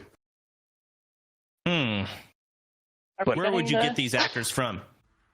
Craigslist? It's early to tell. Yeah, exactly. I was thinking about maybe going to, like, some theater groups or drama places or something. Get some people. I don't need maybe people who don't act too well, but find that balance. There is a charm in, like, scuffed. Yes. Right. You don't want them to actually be too good. Like, the whole point is it is stupid. So that is $250 from each of you to get to that amount. So, but I'm gonna go for. Or wait, what's your butt? Before I say my what butt I'm gonna do. This is also a gotcha. I've got you right here, and you can see on the screen here that is my banner poll right there. $750 gets you a 1-star FMV Souls-like. It will help boost the quality, but for each additional $750, you get an additional star up there, which will also boost the graphics, the quality, maybe also get a original soundtrack to, help pay some artists out there. But here's the thing. If we can get up to 3 stars, each of you, possibly each of you, I don't know how you want to break it down. If we can get to 3 stars, I like gotchas. If you get that 3 stars, I will add a shirtless Nate skin to the game. A playable shirtless Nate skin. And you will unlock it for everyone today, especially chat. I think they want to be able to experience that. So yes. And this banner, it's going to run till the end of the show. So, maybe it's picking at the end of your, back of your brain later. You're like, that shirtless, that is a good deal. It makes for an interesting hard mode when you play that. That's a less compelling gotcha than I thought. Asmon, you want to take this one? Yeah. Okay. So we gotta think about this a bit. Here's what my opinion is. I will give you $100. But the reason why I'm not going to give you more is because if this shit ever comes out, I'll probably play it on stream. I think this is the kind of bullshit that I would probably try out on my own. It's funny. It could be entertaining. And so I would do that instead. But you can have $100. I'll go next. So every Saturday, I like to kind of play new releases, and I like to throw in a bunch of stupid ass games in there. And every now and then, after playing these stupid games, I find a gem. I feel like your game would be a perfect contender on that list, but it would be one of those games that I play, and then I realize, oh wait, this isn't just stupid. There's actually some in-depth shit to this. And then I might end up playing it again, which is usually how that kind of system works. So because I think there's so much hidden depth to the game that a lot of people don't see, I'm going to give you the $250 on my end, just to give my stamp of, hey, there might be more than simply just a stupid trailer. But the stupid trailer kind of is, or not trailer, the stupid graphics, I guess, FMV, what are you all calling it? Yeah, full motion that video. is like the whole... what's the word? Catch to the game, if you will. So I'll give my $250. I'm running out of money here. Great. All right. Well, I decided a little bit earlier, but I'm going to put in 500. The 500 I saved from the last one. I'm gonna put in a 500. I just want to see, weird shit out in the world. I like that there are people that still make weird, strange things, and it was entertaining. So I'm putting in 500. Nate, you seem like a really nice guy. You seem like if we didn't meet your budget, it feels like you'd be the best to take it, right? And we're still gonna give you the budget. At some point, we're gonna run out of money. It's unlimited. You got the money. The shit's coming out whether or not people want it. So, Yeah, but awesome. Thank you so much. I mean, it means a lot to, us small developers when you guys give us exposures like this, Yeah. So, thank you. Yeah. I love seeing strange things out there in the world, so yeah, good on you. I'm out of here sweating, trying to shoot a fake bow and arrow, and then the hell's going on? You nailed it. It looked like it could have been right in the game. You would have fit right in that trailer. That Hal would have been like a boss in Rage. Yeah, It was exactly. crazy. Power Phase 2. Awesome. I'm gonna be honest. I didn't expect to see this. I really didn't. I feel like I'm back in high school, where like the first presentation is like the kid that got really good grades, and then the person after that is like the funny guy, and it's like it's not really like there's not as much depth to the presentation, but people remember it. That's the vibe that I'm getting out of this. So I want to say, Nathan, thank you very much for coming on and sharing your game, FMV Souls-like. How can people follow along with the progress of this game? Yes, exactly. So our Steam page just went up. Again, it's a little early for a Steam page, but you can follow along in the progress. Just it would really help if you hit that add to wish list, mess with those algorithms a bit, and follow me on Twitter, Soul Shared Games, and follow the ride. See where this goes. Awesome, Nathan. Thank you so much. Awesome. Yeah, thanks a lot for coming on, man. We really appreciate it. Pleasure meeting you, Nathan. Bye. All right. Oh my fucking god. What the fuck is going on? That was fun. Oh my god. Now I'm like nervous about what the next 3 games are. It's like, bro, what was that? I think we were It was talking entertaining before. at least. Yeah. Before we went live, and I was telling you guys I was nervous about there being like a game where I look at it and it just looks like some shitty college project. And I think it was you, Kelly, that said there's one game that might make you think that at first. Yeah. But there's actually a lot to it, and I'm really excited. Was that the game? That was the game. Yeah. Yeah. Surprise. Yeah. We do have a third game, gentlemen. We're going to be talking about the third game now, and this is going to be. I'm actually kind of curious to see what this is going to be. As I said, I only have vaguely looked at one game just to test out the whole software that we're using to play the games on today.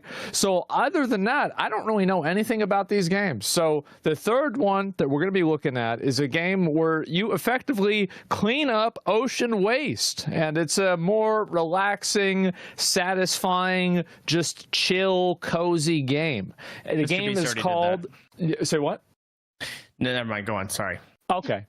And so the game is called Spilled, and we're going to bring on Linty, who's going to be talking about their game and pretty much what you can expect from Spilled. How you doing, Linty? You there? You're muted. You're muted because it has the little microphone thing. Oh, all right. Now you're not. Hey, now we can hear you. Did I Yeah. pronounce your name Awesome. right? Great start. Almost. It's Lente. Okay. So for yeah, people that's right. watching, that means That's what you told me, spring yeah. in Dutch. It's hard. Yeah, I know. It's okay. So yeah, nice to be on here. If it's cool, I can do a quick introduction. Absolutely. Yeah. Of course. Yeah, so my name is Lente. I live on a boat in the Netherlands and I like to make games. So a little over a year ago, I started, a little over a year ago, I quit game dev school for the second time. And I managed to fulfill a long-time dream of mine and buy my own boat to live on. This also lowered my cost of living and allowed me to follow my passion a little more. That's the quick introduction. I just want to say now, I grew up on a ship with my parents. Okay. So yeah, I just love it, and all my life I've wanted to live on my own boat. How often do you just get in the water? That.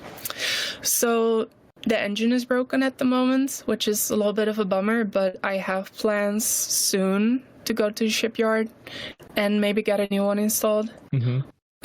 So yeah, but if that works, I want to be out on the water like all the time. I want to travel and stuff.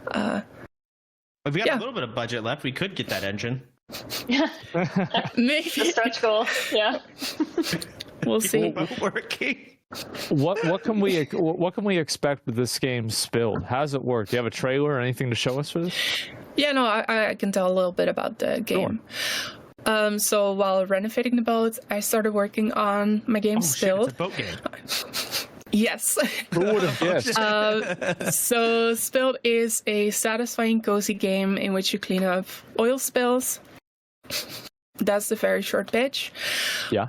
With the game, I hope to raise awareness on the problem of pollution, and I hope to inspire other developers to make similar games.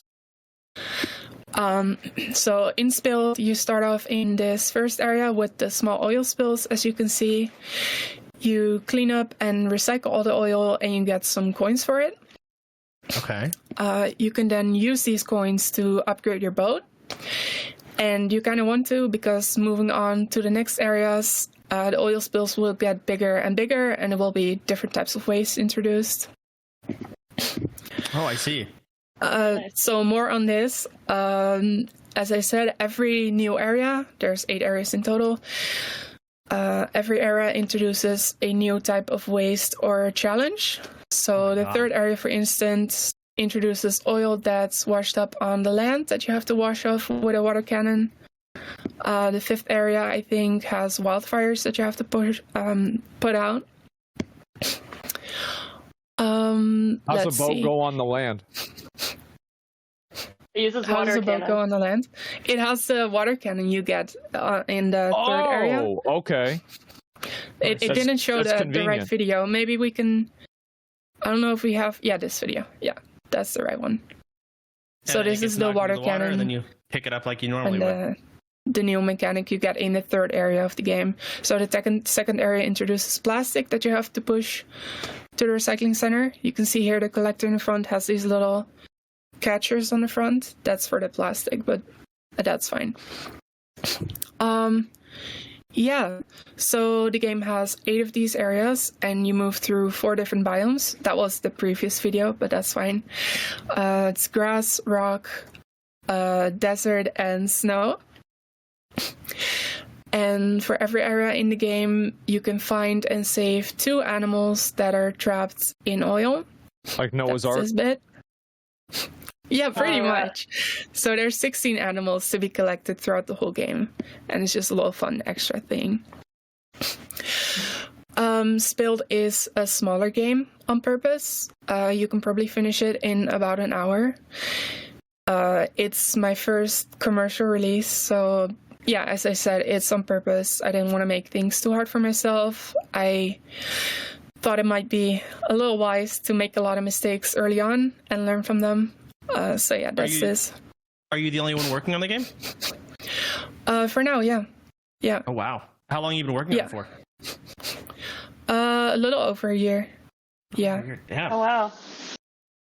I think that's very smart. Yeah, that's very smart as a first project, though. I try. I mean, even then, I thought maybe it would take like 6 months. And it's gonna be probably like 1.5 or maybe even 2 years all in all, with all the ports and stuff. So we'll see. It's fine. But this is the next part I was gonna go into. It's been going pretty well for the game. So ever since the start, I've been posting to Twitter about the game and my life on a boat. I kind of make the mix of the two. Mm-hmm. And things just seem to get crazier and crazier by the day. Like, being on the show is really awesome, and it's just one of those things that is really insane to me. Very scary as well. But yeah, so my Twitter has grown to over 18,000 followers over the year, and I've gotten over 20,000 wishlists on Steam, which is really huge. I've also recently done a successful Kickstarter, which is super cool and will allow me to keep working on the game sometime. Before this, I was living off of savings and like part-time jobs in the supermarket. That's so cool. Yeah. Oh, Kickstarter. So there it is. What the hell happened a little bit after September whenever that number went up a lot? It was, I think, a Cozy Quest Steam event. Some sale I got in, like via someone. I just got really lucky. I don't know. And I posted on Twitter about like the huge spikes, and that in turn got a lot of likes and attention. So I think that brought in more wish lists. So yeah, it was perfect. It was great. That was insane. I went from 4,000 over the whole year, 4,000 wish lists, to like 12,000 in like a few days. Oh my god. It's crazy. It's yeah, it's insane. So you got that going on. Oh, go ahead. When do you plan on having this game released? I hope to have it done by like June. So there's Steam Next Fest in June, and it's advised to release like soon after Next Fest. Okay, I don't know the order of the months. When's June? June, like 2 months. Yes, something like this. Just know your audience. I don't know. It might be a little tight. So there's another Steam Next Fest in October, and I think I'll just go for that one and release after October, just to make things a little more relaxed for myself. And luckily, I'm able to. So yeah. Can I ask the price point you aim for? I'm thinking right now like $7, like $6.99, but yeah, it's a work in progress. Okay. Is this only on PC, or are you looking at mobile? Because I feel like it would be fun to do it on a touchscreen. It is for now only on PC, but mobile is planned as well, and I am talking to some consoles, so it hopefully will be on all consoles and stuff. That'd be really cool. Yeah, I could see this being fun to play on the Switch, like just kind of cozying up. I hear that a lot, so I would be awesome to have it on the Switch. That must be a crazy experience to play your own game on a Switch. That must be really cool. Yeah. So, you go ahead. Well, I was going to say, it seems like a really good educational game you could give to kids, too, for them to play. Yeah. It's kind of fun and cozy. I could see myself playing it, again, on like a Steam Deck when I'm traveling or something like that. Asmon, you go ahead. I was going to ask, like, you know, you're on the show, you're here. What's your ask? What do you want from us? Right. So this is the last bit I'll get into. I actually have something exclusive to show here on the show. Ooh, okay. And it's a potential updated look for Spilled. I don't know. Yeah, there's the video. Holy shit. So my friend Starby is his name. He's really good at what is called 3D pixel art. So to explain that a little bit is where I basically just use a low resolution to achieve the pixel look. Starby, he actually uses his shader skills and pixel art knowledge to make something that looks like actual drawn pixel art, but it's still all 3D, has all the effects, and you could even move the camera around and stuff, and it would still be like perfect pixel art. And it's super cool, and I would love to work with him. So, well, thanks, I guess. I'm sorry. No, that's cool. That's cool. It looks good. It looks so good. I think so too. I'm super excited about it.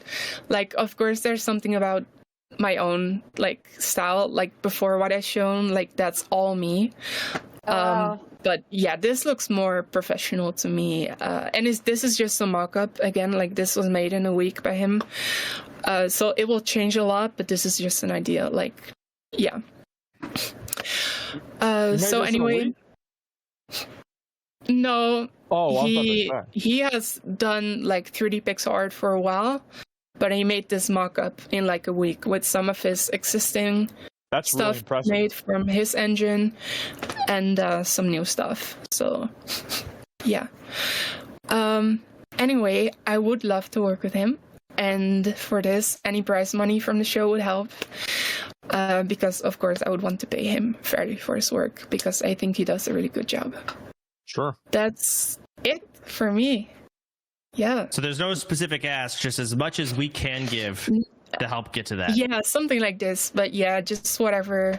I guess I'm gonna leave it in your guys' hand. I've started Maybe the a little last annoying, but yeah. Yeah. I started the last two. Y'all gotta start this one. Fuck. Kelly, you got this. All right. I was gonna say, I mean, I really love the style. I love cozy games. I love that, like, it's a reflection of the life that you're living, right? Is like you're on the boat and, you know, like incorporating this. It also sounds like this you said is the first game that you've made or worked on. I've made some hobby projects, but yeah, it's the first like serious game that I'm like finishing and stuff and releasing.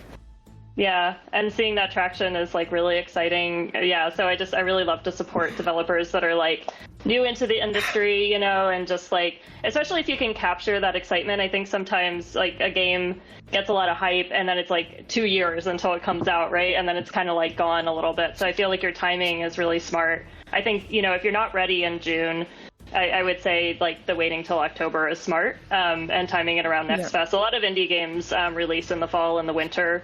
Anyway, so it's like a common time, I'd say. Okay. Interesting. Do you?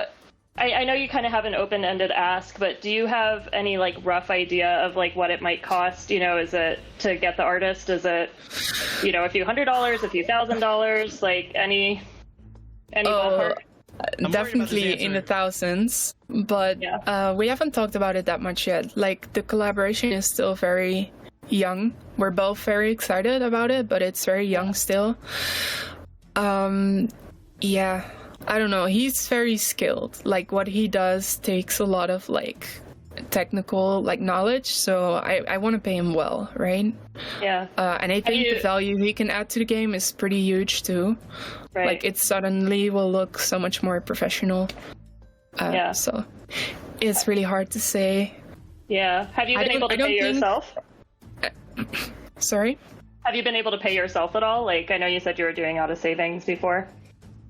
Yeah, savings, part-time jobs, and then recently in February I had a Kickstarter and I raised a little over 30,000 euros, which is really great, and that will keep me going for some time. Of course, Kickstarter takes a cut and there's taxes and stuff, so you know, but yeah, it's great and will keep me, will allow me to work with people like Starby or someone for music or sounds, but it's still gonna be tight, believe it or not. Like games are pretty expensive. I know. Yeah. So yeah, it's the indie struggle, but it's cool. Right. Yeah, and that's something. Yeah, I'm kind of happy that there's a show like this, you know, so people can learn a bit more about what it takes to make a game and the cost and, you know, how long. And I really think it's very important. One of the reasons that I started working in like the funding side is because I think that part is important, because I want people to have access to be able to make games, you know, that might not have the ability to do it or to make it their full-time job instead of having to work part-time and stuff. So yeah, that's awesome. Yeah. Yeah, so I don't know. I think I'm going to be a little bold here. I'm going to go with 1,500. Well, thank you. I love the like trajectory of what you're doing. Like, I hope that you're successful with this and things that you do in the future. And like, yeah, I love the idea and like that you know want to try to make this like a professional thing. That's really great. I offered this to the first person we chatted with, but also I'd love to be connected up with you outside of the show and maybe take some time to give you some advice or make some connections for you and just learn more about like what you're working on and what your plan is. So yeah, nice. I'm excited for you. This is cool. All right. Well, Kelly definitely came in pretty hard there. So now this game is great. It's got a lot of, you know, it's educational and it's cleaning up the ocean. The message is pure and true and great, and there's no arguing against it. Absolutely. Personally, I don't see myself playing a game like this, at least not on my PC. I could see myself on the Steam Deck, maybe, booting it up. But overall, this isn't necessarily a game I would boot up. If I had kids, I don't, but if I did, maybe I'd make them play it. Makes 1,500. sense. I'm not going Sorry. to be coming in with 1,500, but I do want to show support for it, and I really, really support the solo dev thing you've got going on. Your story is really good. I'm going to come in. I'm going to give 500. Yay. And Thank that's you. I don't have a lot money left either. So Yeah, you guys have been pretty. Yeah. What's the word? I don't know. We're just throwing money around like crazy. Is that what you're Yes. trying to say? Yes. Yeah, that's it. That's what it is. Absolutely. Thanks, what Ally I'm- Bank. Yeah, there it is. Ally, there it is. And so I'm going to be honest. I'm in basically the same. This is funny. I'm in the same boat as Soda. And I think that, yeah, see that. And I think, honestly, the game is cool. I like the idea. It's a positive idea. And it's very clear to me that there's a lot of people that believe in this game. You got $30,000 from a Kickstarter. That's pretty impressive. So I like to see that. I'll give you $500 for it, too, Sam Soda. he copied me. Nice. Yeah, Thank you. Awesome. That's awesome. absolutely. Thank you guys so much. Yeah, I mean, I'm excited to see where the game goes. I'm like, I'm gonna be real. Like that pixel art, like glow up that you had there was Right. crazy. That was so. Yeah. Yeah, I'm really curious where it's gonna go. We'll see. Uh huh. I just want to say that the game has a demo on Steam, a free demo. So Absolutely. if anyone wants to check it out, that's cool. You can wishlist it there as well, as you hear other people saying, like it really helps, like algorithm stuff. Wish listing is yeah, I a think that's great way it to for help me. and support. Yes. Yeah, and it's free, so yeah. Of course. Yep, we're gonna have a link in the chat so you guys can take a look at it and look into the game yourself. And the game is Spilled. Thank you so much, Linta. Is that? Did I say it the right way? Perfect. Holy Perfect. shit! I actually did. Yes, you're Dutch. is. You're Dutch now. I want to say thank you so much for coming on the show. I mean, your game's coming out in a couple of months. Is that right? Like October's more Okay, yeah. All right. No soon-ish. solidified numbers. Yeah, it's more likely. I think Yeah. I think October is good. Games, I think, to be Okay. fair, everybody, they take much longer than anybody That says that they're going said, to take. true. We do have an updated demo planned for the graphics overhaul.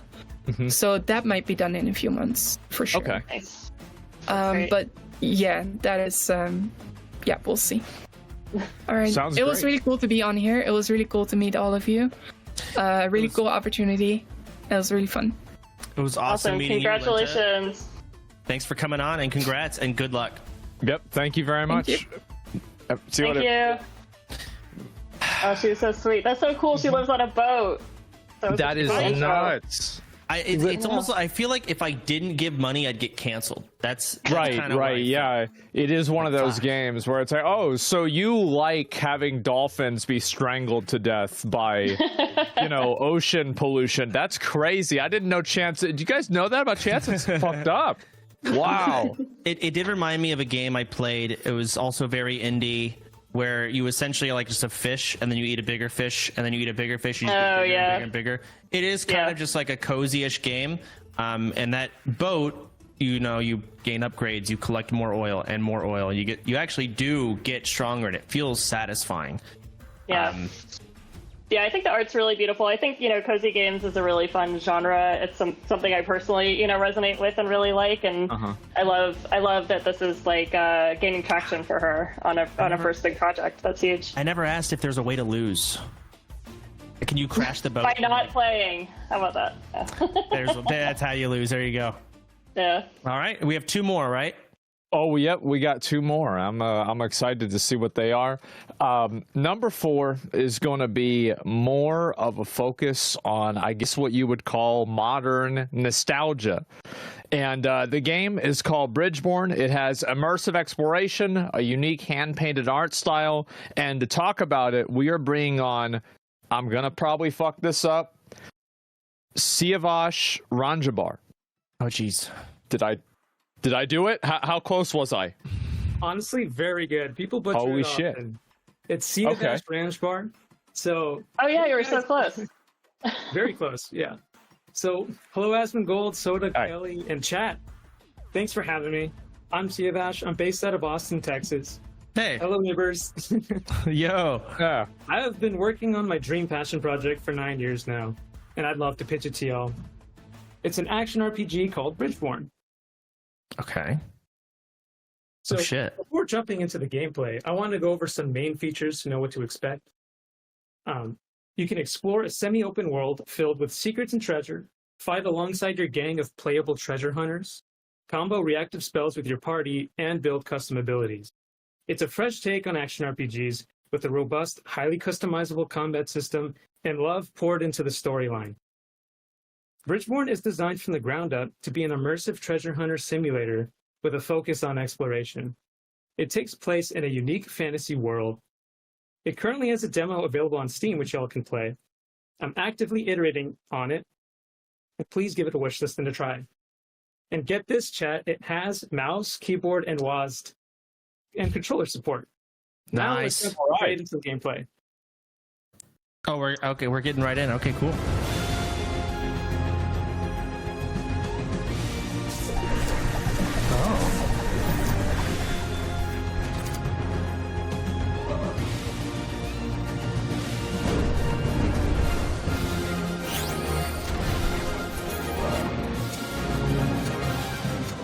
Okay.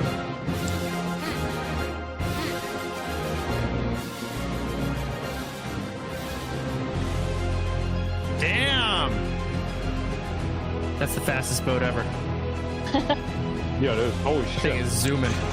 Talon trees?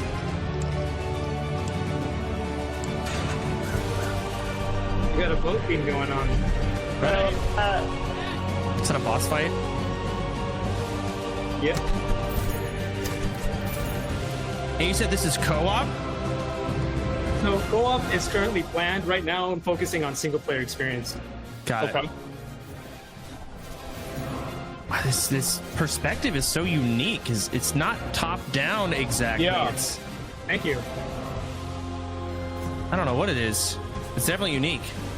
It's a pseudo 3D effect. Okay. A teleport? This shit looks hard.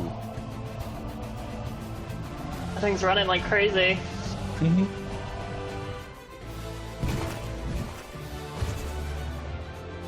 Interesting. Oh, I've got questions. I'll wait till the end of the trailer. I got a lot of questions.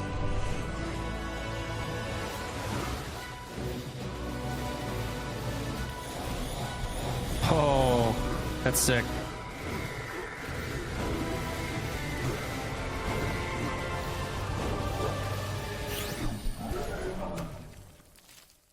Damn.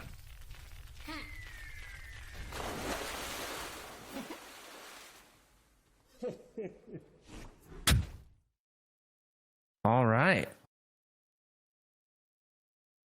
What, you want to start, Soda? Well, I don't like just jumping into questions because I usually the devs have like a plan or whatever, and then I throw them off and we get out of order. Are we I ruining just- your presentation right now? No, Are we if you have doing this? questions, go for it. I'd love to answer anything. Here's the first question. I think it's Okay. great. Good question. So, what kind of a gameplay loop is it? It's a story, I assume, or is So it a does- roguelike? It's a semi-open world structure with a campaign, and it's a campaign, but it's more trying to have a lot of open content that you could just go out and travel and find things and just go about it that way. Okay. And so, looking at the spells in the bottom middle, how do you customize that? How do the spells come? Are you given the same spells based on where you are in the story? Do you customize to get different spells and make your own build? How does this work? It's a great question. So there's multiple ways of customizing the spells. Each spell has its own skill tree. And well, first I should say you find new spells by exploring, and then you can find shrines that give you ways to upgrade them. And Okay. this way you can fill out those skill trees. And then later on, you'll be able to get your skill treed out ability and make a custom ability with it. Meaning you can combine them together to make all kinds of weird effects happen. Oh shit. Okay. And how big is your dev team? It's just me and a contract composer. You What? telling me you did this Yeah. whole fucking thing by yourself? except the music. Ruben Martinez did an excellent job. He sure did. His music's great. Thank you. You did the art and everything too? I did the art, the code, the design. How long did this take you? So far 9 years. It's been my passion. Yeah. Wow. My baby. How old are you? I'm 27. There it is. So you've been working on this since you were 18. Basically, yeah. Oh my gosh. And then I think I saw, is it hand drawn art? I think. Yeah, so I did all the animation in Photoshop, all the art in Photoshop. And so everything is actually 2D, believe it or not. There's just a weird parallax effect going on to make these 2D assets look like 3D. Mm-hmm. Yeah. Wow. That's so impressive. Every time I try to use Photoshop, I cry partway through it. So I find this very impressive. Yeah, So that's crazy.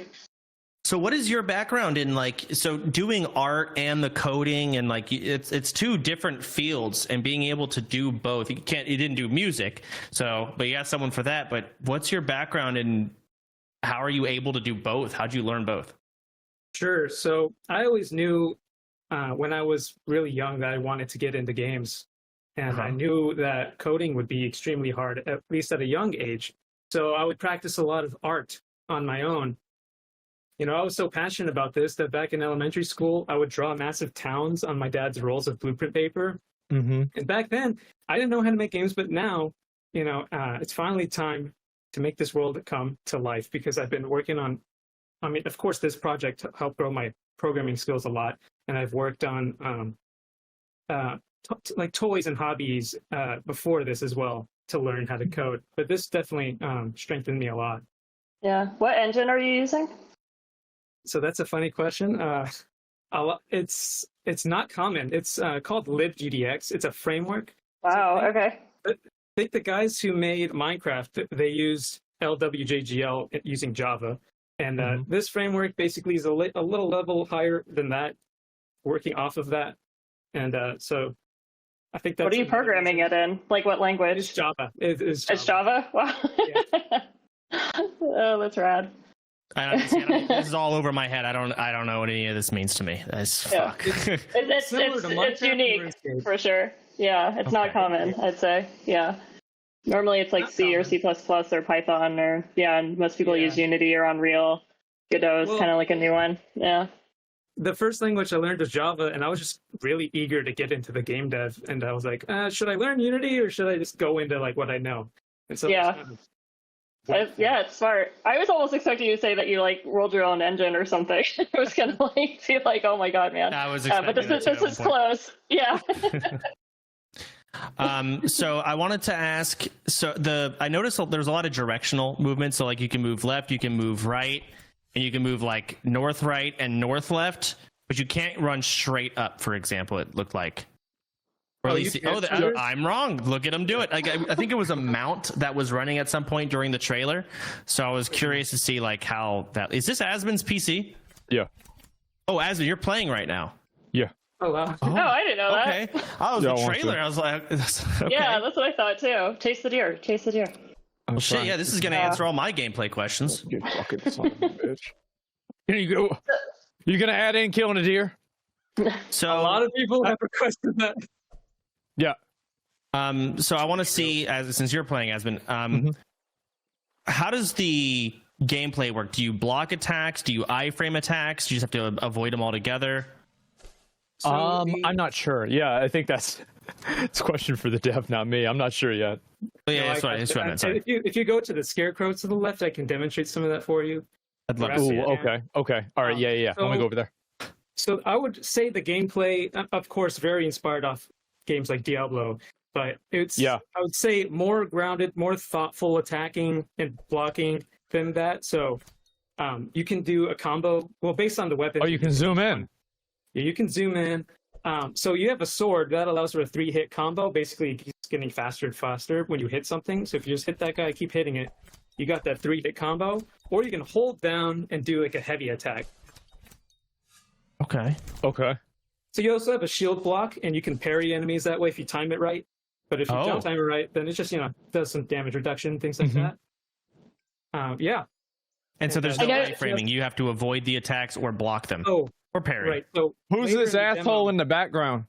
Oh, there's a lore. There's lore behind him. Okay, cool. But, eventually, you do get actually very soon in the demo. You get a bolt ability, which is like a dodge roll. And it has like iframes, and it's essentially a quick teleport, and it uses some mana. Mm-hmm. I could see this game being like if you get co-op in this, which you said it's planned. This is a really When it cool says game. when we're talking about co-op, you talking about 2 or 4 people? How many people do you think? So I haven't ironed out all the kinks yet. I'm still in the design phase for that, but it will probably be 4 because this game does have a party of 4 in the game that are like you can actually play as 4 people later on. Yeah. So in the skiff, you can see that currently there's only 3 in the demo, but later on you'll get a 4th guy. Try the top person. So the top person, you'll get him. That's actually you get him. It's not me. Go ahead. Sorry. No, you're good. Yeah. So when playing with other party members, you can actually just switch as them and use their abilities in real time, or you could just do the whole pause and issue commands. You have both options there. Interesting. Man, this game looks like it could be really cool. Yeah, I forget if you mentioned, what are you looking for a release timeline? And I'm also kind of curious. I know you said it's semi-open world, but like how much how long is a playthrough, I guess? Right. So the timeline, I don't want to give out any numbers until I have something concrete. I don't want to, have room for delay and things like that. Yeah. I will say, in terms of development, it's been like me climbing the hill, and I feel like I'm on top of the hill. And now I just have to roll down the hill. Yeah. Meaning, I built all the systems and like quests, like AI, things like that. Now I just have to draw more enemies and just add fuel to the systems that are in place. So, if I were to give a very rough estimate, at least at minimum 1 more year. Yeah. But I'm constantly posting updates on the project. The demo is always being iterated on. So if I find issues, I'll update the demo, things like that. Yeah. Where do you post your updates at? So I have a Discord server. I post on Twitter and Instagram sometimes. My at is Bamboo Bandit SR. I also have the Discord linked on my Steam page. Great. And then about like how long, I know open world, but is this like something that's replayable for folks? Like, can they just kind of wander around, indefinitely, or like how long do you imagine people are playing for? So I'm intending to have a strong campaign, which, it's an RPG. I would like it to have at least 10 to 20 hours, but I think most of that time will come actually because of the optional content, maybe 40 hours. So the main goal of the game is to just offer a lot of content on the side that people can just go wander around. A lot of it is actually procedurally generated content. So even though the maps are handmade, there's weather that changes how the maps work, and the weather's kind of random. So, like what? Give me an example of how the map would change. So that's a good question. So because exploration is a big way you progress your character, I wanted to have ways that backtracking has value. And if you go to a map that's flooded, maybe if you come back to it while it's droughted, you see there's like secret temples you can go into in the flooded holes and things like that. And also, they influence item drop rates. So if there's a thunderstorm, maybe we'll get some stronger lightning stats on those items. Or maybe it even affects your lightning spells in a way. Do we get an example of some of the gear you can get in this game? Yeah, I saw it drop items. Sure, yeah. So the gear is very inspired by Diablo. I mean, I grew up playing Diablo 2. Lord of Destruction, I love it. So you have items that have these magic affixes on it and random damage and defense, things like that. And they can make your character stronger that way. So, you got the classics like life on hit, attack speed, critical hit damage, things like that. But another thing is there's some stats that are very rare and very powerful. And if you find an item that has a really good stat on it, but it isn't a good item overall, you can still salvage that stat in a way. And that's part of the progression, actually, is there's these anvils you can find in the world, and you can spend your level points to extract a stat that you like on an item, sacrificing that item, and now that stat is now a permanent passive upgrade in your character. So this way, that ties into the weather as well, in that if you're trying to find this real good stat that you want, but you like the items you have, you can try to find loot in a certain type of weather that influences loot in the way you want, get those items, and then extract it by leveling up. And what's the kind of like narrative, like, or what type of world setting is this? I mean, it looks very unique, you know. So sure. I'm kind of like, I have a lot of imagination of what it is. I'm curious to hear. So it's taking place in a unique fantasy world where there's no goblins, but I'm trying to design very unique types of enemies and things like that. Like Asmon pointed out, there's this big creature in the sky that's always looking over you, and the story will get into what that thing is. But I'm basically, I was really inspired by Final Fantasy games, honestly, growing up. Yeah. The way they told stories was just incredible, and the characters are great, and their worlds are always so crazy. So I would say that this world is trying to bring people into a unique fantasy setting they haven't seen before. Ooh, I'm playing the game right now. I'm just testing some stuff out. I see a spell here. What is this? Like a homing missile of some sort, I think? Right, that's the homing missile. So, and I have a fireball. That's cool. How do I attack? The controller. Is that you on the screen? Yeah, this is me right now. What FPS is this game play at? So it depends on which computer you're using. There's a limit that you can set, like so it can go over 60. And if there's any performance issues that players point out to me, I'll try to improve those to make sure people are getting at least 60 FPS. Yeah, Chance, you're getting a slowdown, right, where the frame rate's kind of low? Yeah, the frame rate's low. I think that's because of Parsec, because the same shit happened with me, and then I looked at it on the screen of like our playback, and it wasn't like that. Yeah, my Parsec might just be sucking ass. I think that's what it is. Let me see if I can pick up any other spells here. I see an emblem. How do I open inventory? So it's on the screen. Gotcha. Oh, +3 mana gained on kill, 17 extra gold from loot. This is really cool. +3 life gained on kill. Do we have potions that we drink? Or just how do you heal in this game? So that's part of when the party joins you, they have their own roles they can help you with. One of them is an alchemist, and they have like throwing bombs. They can, or like potions that you throw on the ground, and you can combine them to make healing spells. Oh, so there's going to be healers in this game, essentially. There's not necessarily a healer role, but there's actually a big part of this game is reactions, chemical reactions, ability reactions, and a major reaction is if you combine a reagent element and a poison element together, they'll make a healing cloud. So you can use your alchemist character to do that for you, and as well as many other kinds of reactions. Are the parties kind of set up a little like, I guess like traditional Final Fantasy-ish, where it's like you're controlling and kind of like turn-based, or is it like, I don't know, real-time or... The party it is real-time and the option of pause to issue commands. Okay. Really, the party was inspired by just Final Fantasies always have that squad, you know?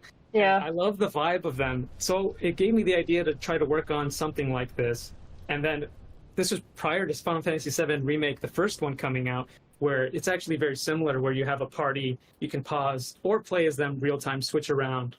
So think Final Fantasy VII Remake, but this goes even further a step by allowing abilities to react with each other, so you can really plan out some synergies with your party. That's really fun. I love the alchemy component. I spent a lot of time doing that in Oblivion. Thank you. I mean, I also like games like Noita. I just love them. They're so much fun. Oh, Noita's sick. Dang it. The character model changes, so you have all the gear in game to be modeled as well. Not every single piece of gear. Just I tried to pick my battles where I thought they would have the most impact. Zoom in, show the hat. Yeah, he's got a wizard hat on. Yeah, look at that. So take it off too. So that's the default helm, and then you put it on. Now I'm a wizard. Mm-hmm. Nice. Right. Let me see if the chest works. Wow.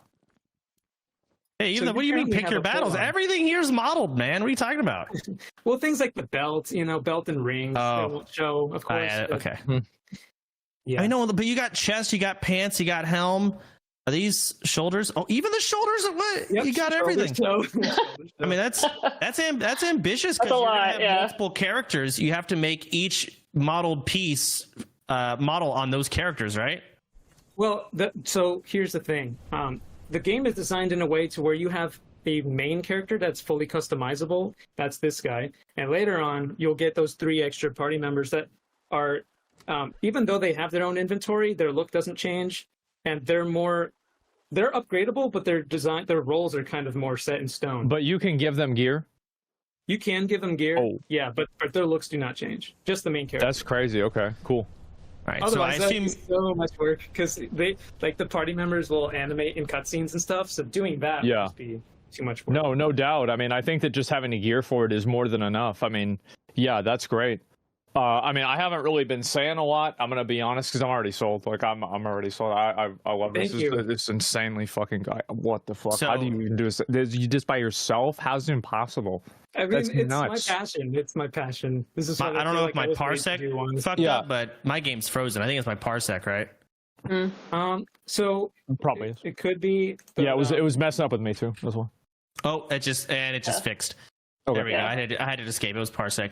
So I assume just like everything but the music, you're in charge of the balancing of spells and whatnot as well. Right, the balancing, the design. How do you feel about this spell right here? Assuming it's going off. Hold on, it's just doing a fart cloud right now. Yeah. So, okay. So you don't have mana yet. There's a mana, yeah. That's why I was gonna say you're just infinitely using it. In the demo, if you go into that temple up to the north, you start to get mana, and now you'll be more limited. I was gonna say this is pretty OP. I'm just spamming this thing forever. It's like, bro. No, that does end up using quite a bit of mana. So in the lore, you get infected, and now you can use magic by touching some relic in a temple. So once you go in that temple and get the relic, now you'll start using that mana. But right now, you have basically infinite use of mana. Yeah. Okay. I was gonna say, wow, this is ambitious. 9 years. Yeah, I mean, balance is definitely a difficult thing to tackle, but my philosophy on it is if there's enough optional hard content out there and the player can just get crazy powerful and tackle that hard content, that's just a way to reward them. And if something clearly seems broken, then I can always patch that in. Random question. Have you thought, this is complete, there's no wrong answer here. Have you thought about potentially making a roguelike or roguelite version of this co-op mode? Or is that not a focus at all? It's on the list, but currently my priority is to make a strong single player action RPG campaign with side content that supports that. And if plans see it, or if it makes sense, I think it is actually very doable to make different modes, like roguelike mode, even like a weird turn-based mode, because honestly, if you plan it in a way, you could handle it. You can basically leverage current existing systems and not be a lot of work, basically. Yeah. No, the replayability of roguelikes, I'm just a sucker for it, so I just wanted to ask and see what your thoughts were. Yeah. I mean, a lot of games utilize that as an efficient way to add a lot of content. Because you're just leveraging a lot of existing systems. Oh, and I just grabbed the mana from the temple. I have mana now. Great. And there's also a big mob here. Oh, geez. I don't know if we're looking at my screen. Oh, whoa. There it is. I think I just one-tapped his ass. And for the that viewers, fire screen is crazy. Thank you. And for the viewers, you don't start off with those spells unless you choose this is not intended option. It's just to quickly onboard people who are trying to mess around. Okay. Yeah, that's smart. I just learned got a bolt glyph. What do I do with that? What is that? So the way you learn abilities and upgrade them is by getting these glyphs, by finding them out in the world. So if you go in your inventory, and I think if you're on controller, currently you double tap with X on the bolt, which I know double tapping might be something to improve, but double tap just where? Oh, so go in your inventory. Okay. And there's that rock looking thing with the bolt symbol on it.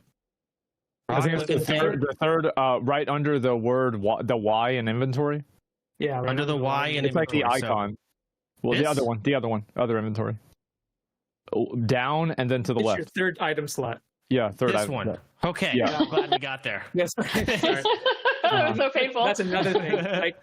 That's another thing. It's like after getting players and watching them play, I have to iterate on UX, make sure everything is easy to learn and things like that. Yeah. So, sure. Yeah, you gotta pander to the lowest, intellect level so they can I'm not Also play saying the that. game. Those are not my Guys, it's not just me that doesn't Just see zoomed shit in on the on you. screen. Wow. This is interesting. I could ask you questions about gameplay and direction all day. I really could. This is cool.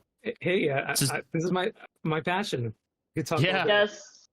This reminds me a little like not the game itself, but Stardew Valley was originally just like I think the one person concerned ape, and I think he does a really great job of engaging with the community and like continuing to like develop it and get feedback. And it sounds like the way that you're talking about it and the way you want to engage in the development process reminds me of that. And I think clearly he's been really successful with that, and the game's done well. So I like that you're thinking of it that way.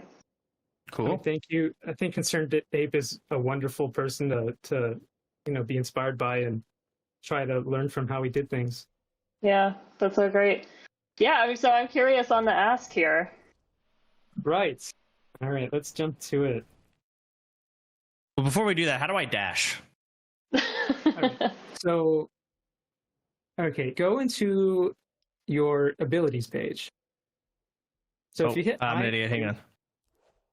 Okay, Abilities? go in your abilities, and you can drag that. I don't think you actually learned it. Okay, go in your inventory, click on the glyph, the bolt glyph, to open up that skill tree, and then click on that bottom thing. That makes you learn. You spend a glyph, and then you learn that ability. Nice. Yeah, I see. And now And you now can go on your it's- abilities and drag it down to your bar. Or yeah, you can do it that way too. Oh, I'm messing it up. Okay, Yes, bang, yeah. bang. UXs can always be improved, but there you go. Oh. Oh. Damn. Nice. Okay. Look at That's that. cool lighting. All right, enough. We got this game's great. We gotta let's get into the ask. Let's put my controller down here. I appreciate all the questions. There were like a few slides that were talking on elaborating more on some other design factors, but honestly, like I think if more needs to be said, we can go into that later. But I can get into the ask. So yeah, this is where you guys, the investors, can help. There's only so many hats I can wear as a developer. I tried my best to voice everything in the demo. This being one example, if you listen to this. So, Beautiful. Absolutely Really? beautiful. clearly, voice acting is not my skill set. And after pouring 9 years into Bridgeborn, and with its goal of bringing players into a beautiful fantasy world, I think it would only do it justice to hire skilled voice actors to enhance the dialogue. So for this reason, I'm asking for $5,500. I know it's hard because I'm the fourth guy and the budget is, yeah. Honestly, anything will help, but my ask is $5,500. It'll be spent by giving character actions and dialogue a short grunt voice to convey emotion and context. This way, the voice acting will leave a large impact while still allowing for efficient spending. Okay. I'll give you $2,000 right now. Nice. Wow, I didn't even get into the bonus. We haven't seen the fifth game, Asmon. We don't even know what's there. That's fucked up. It's fucked up. I Man. feel bad. I know don't, No, don't feel bad. Don't feel bad. I'm offering a bonus. If you support the Bridgeborn with any amount, you have the option to design your own NPC or even voice a few lines. That way, when you show the game to your friends, you can be like, who's this character? You know, like, listen to this. Listen to all the possibilities. What a shit game. Oh my god. Pretty good. So, 2,000 already. Thank you Perfect. so much. Thank you. Wow. Okay, so Asmon, you're locking in with $2,000. I am. 5K budget. Okay. I am. Kelly, you want to go next? And also chat will be able to vote at the end too on what they want to put their money towards as well. Oh man, this is hard. Yeah, getting towards the end here. I want to split what I have left, so I think that's 750.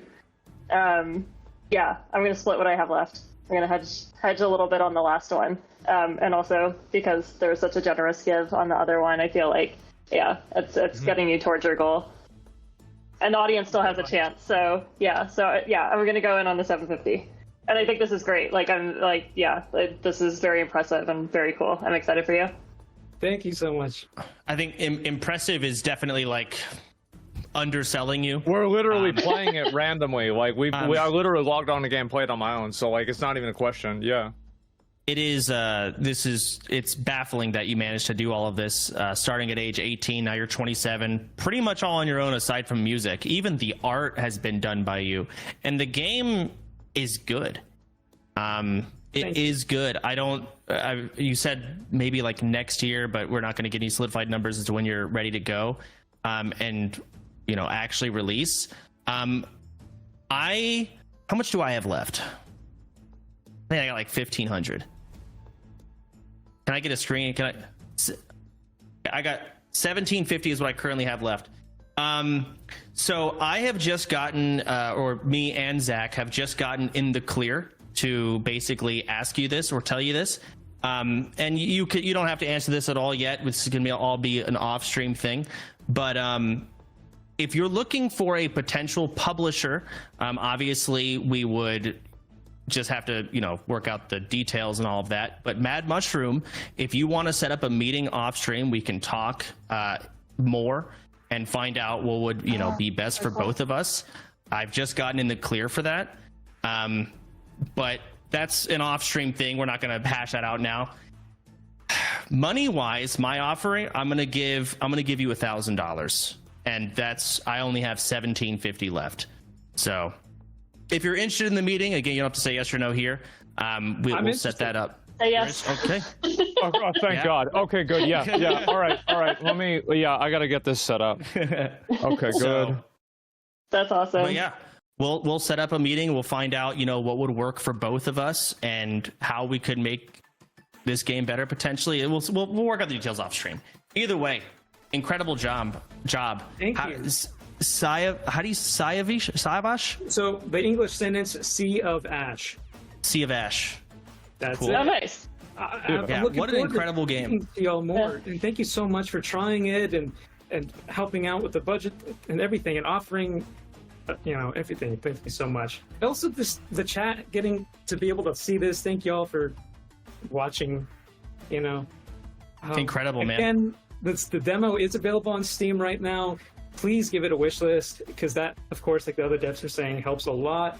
And I'm frequently posting updates on the game development via my Discord server, which you can find the link on the screen or just go on the Steam page and there's a link there as well. Again, just give it a wish list because that helps. Thanks. Cool. No, So great. we definitely want to help. This again, solo indie dev. You can't get more indie than that, especially 9 years in. So, we definitely want to try and support something like that. This is so cool. So congratulations, Sea of Ash. Yeah. Thank you. Congratulations. I So excited to see this. I haven't even really had a lot to say because I've already made up my mind. Like, I've already made up my mind, bro. This shit is crazy. Like, I am so impressed. This is incredible, man. Like, yes, thank you so much for showing this. I mean, this looks amazing. So thank you for coming on the show. I'm incredibly honored and I'm shocked and so happy right now. Gentlemen, Yeah. the game is Bridgeborn. You can wishlist it right now, play the demo right now on Steam. And guys, oh my fucking God. That's so rare. That was crazy.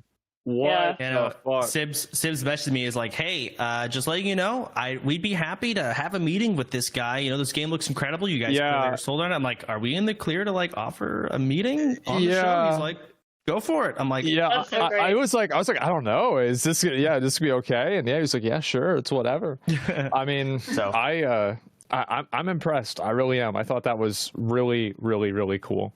Like, especially all the different levels of depth to it. Like the art style was cool, the music was funny, and then you had the just the type of loot that it drops, like the randomized loot. That's something that really makes a game like that replayable for a long period of time. the guy's clearly a gamer. He's a Yeah. king. He's a gamer, I don't have to say. He's got the loot, he's got the stats. Yeah. And those are the kind of things I feel like, the gamers really want. Mhm. But it is also it's so ambitious to balance that kind of stuff, to add Right. all of that stuff in, to add in multiple characters, to make your gear actually change and you see it on your character, to make it co-op and online. It's crazy ambitious, but I just played it. It's there, it's done. It's not like he's not able to do it. He has done it. Yeah. So I don't know. Yeah. Very crazy and impressive. Yeah, super impressive, and I especially love that he like taught himself basically how to program and do all this stuff through the process of making the game. I think that that's very cool. The engine setup situation he's using, I want to look this up later because that's very unique. And I think there's a couple examples, like, Minecraft was basically one developer, like Stardew Valley, there's like basically 3 or 4 examples of games like that end up, coming out that are big and people point at them, but it's pretty rare. It's a difficult thing to do. Yeah. I wish I knew coding so I knew like what the hell you're talking about. I don't know. Like Java? Okay. Yeah, so. I know enough about it to be dangerous, I guess. So we only have one game left. Common. Can we get a screen of our current budget, what we have? I was very curious to see if we'd be really stingy and like the person that goes last, is that, an advantage, or the person that goes first, is that an advantage? It looks like the people that go first are at an advantage. We have no one in $1,000 left. Yeah, but we did all have some money left, which is nice. So we were being thoughtful about it towards the end. But yeah, this is it. Unless we get a surprise bonus amount that we get to include. I really hope the next game is like, so here's my ask, $2,500. And like, what do you want? How? How? So I'm gonna go to the bathroom, Zach. But you're welcome to move the show along. Okay, yeah, I'll wait for you until we start the next game. But yeah, I mean, I expected these games to be a lot smaller in scope. I mean, I'm actually kind of, in a way, I'm kind of flattered that somebody that put this much work into such a cool and interesting game would want to be on my show. It's like kind of humbling in a way, almost, Yeah. Yeah, our show. Yeah, I was like really, I looked through the stuff, prior to getting on, and I was really impressed with the quality level, like the curation. I know there was a lot of submissions that came through, and, again, as someone who's done a lot of this, this is a really good batch of stuff. I think there's a good spread of kind of like scale and seriousness level and types of developers, and and finding folks too, that haven't already gone out, or have publishing deals and things like that. It's pretty, it's rare. It's good. So the team did a great job on this. The scope is, I didn't expect these games to be as like crazy as they are. I also didn't expect that a person by themselves could do that. That's kind of, I mean, at the end of it, it's like you can't get a smaller studio than one guy. Yeah. This is what it's crazy to me. So that's insane.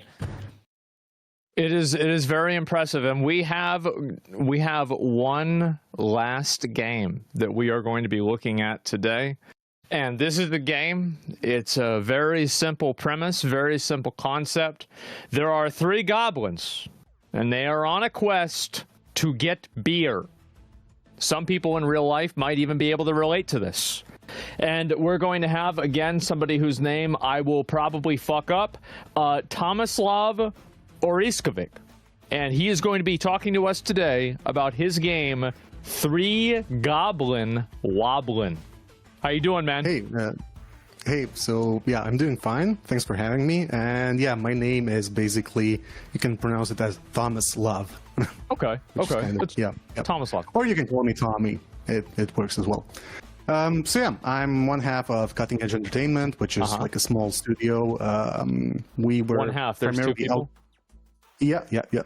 So yeah, this is a fancy way of saying we're just 2 guys making games. We started a couple of years ago. I've been in the industry for almost a decade now, and we started the studio primarily for outsourcing, and this is like our first game made by completely us. I'm still primarily outsourced, but I do help my other half of the studio while he does like all of the work on the game, actually. Yeah, I'm just here to talk business and to look fancy in this business thing. You look fancy. Nice shirt. Thanks. I was going for that. I was fishing for that. Nice. So yeah, we're currently working on 3 Goblin Wobblin'. It's about 3 goblins who are wobbling their way to beer. And yeah, it's inspired by games like QWOP, Getting Over It, Octodad, that kind of stuff. Oh, no. And yeah, you can expect a difficult thing, but yeah, with a very, very quirky sense of humor. So yeah, we have a demo up on Steam. We're aiming to release in a couple of months as well, and we're here to get some feedback and potentially some funding, to just ease the development of some post-launch content updates. So I don't just end up rambling aimlessly. Let's take a look at the trailer and all right, let's go.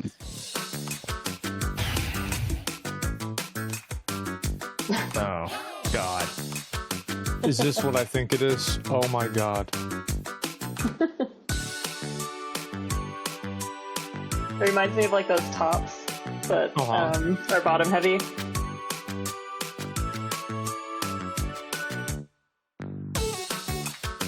This looks so hard.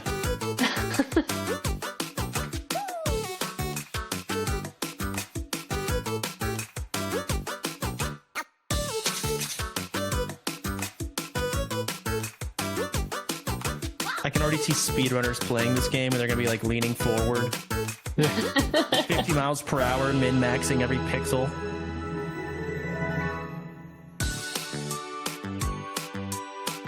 Oh, they're so cute.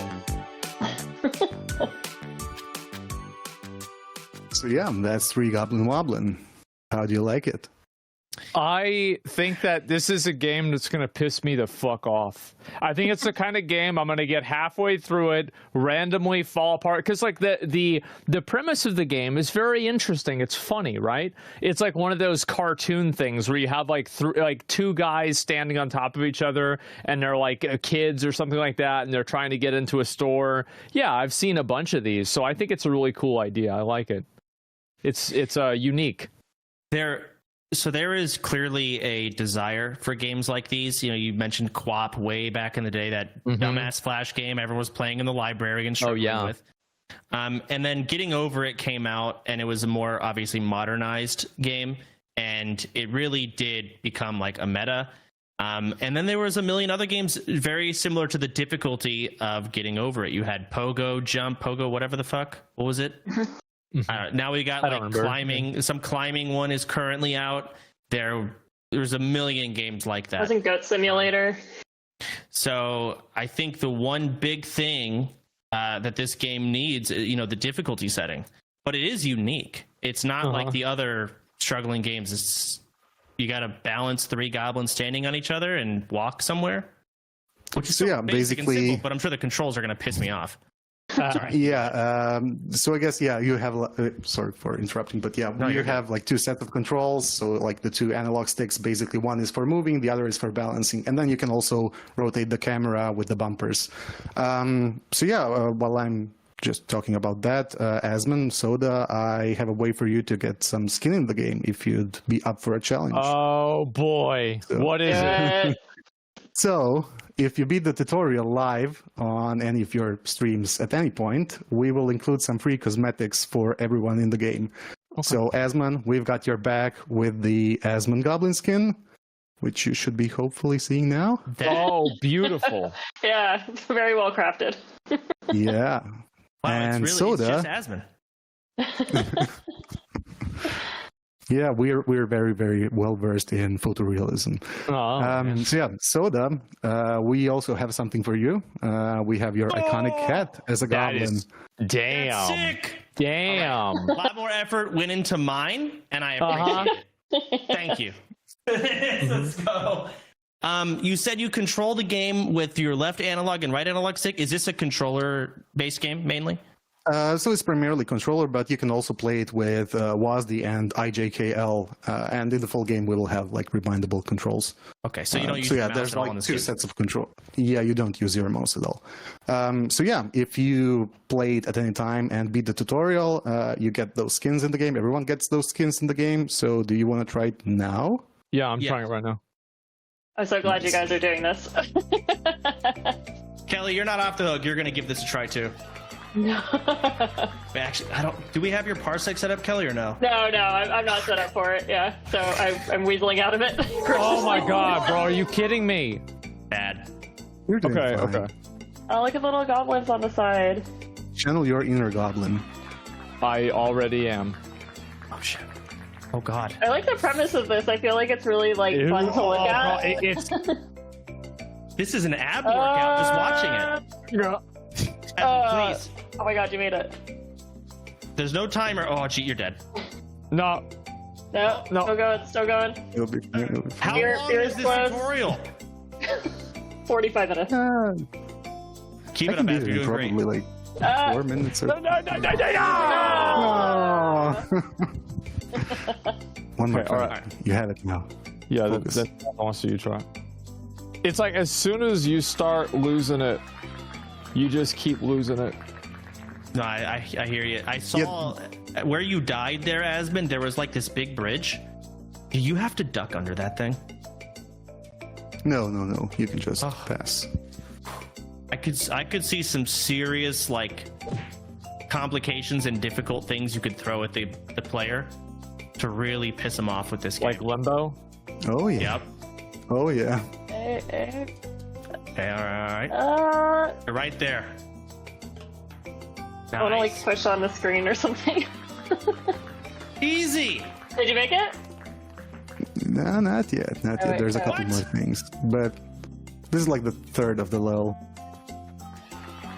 Okay, apparently I'm being told I can play at the same time. All right.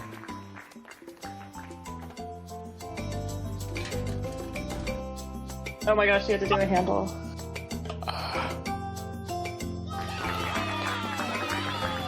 Oh, I'm getting pop-ups while I play. So, Asmon, you're on the left, I'm on the right. Okay. All right. Oh, get the key, get the key. I think slow and steady wins the race here. This is fucking... Oh. Save point. Do you hate me now, Asmon? Like, no, you're gonna push the A button. Am I getting any money? Oh, right. So, Asmon, you can go to the options menu. You can decrease your difficulty. Wait, really? Yeah. You have settings, Settings? and then down there should be the difficulty. Yeah, you can put it to easy. You just go just left and right there. Just go left. Oh, I see. Is it just 3 difficulty Just settings? easy and- Or is there like a super impossible one? Well, currently, I guess the hard one is pretty impossible for me, my colleagues. So, yeah. Oh, fuck. This is, like, stressing me out.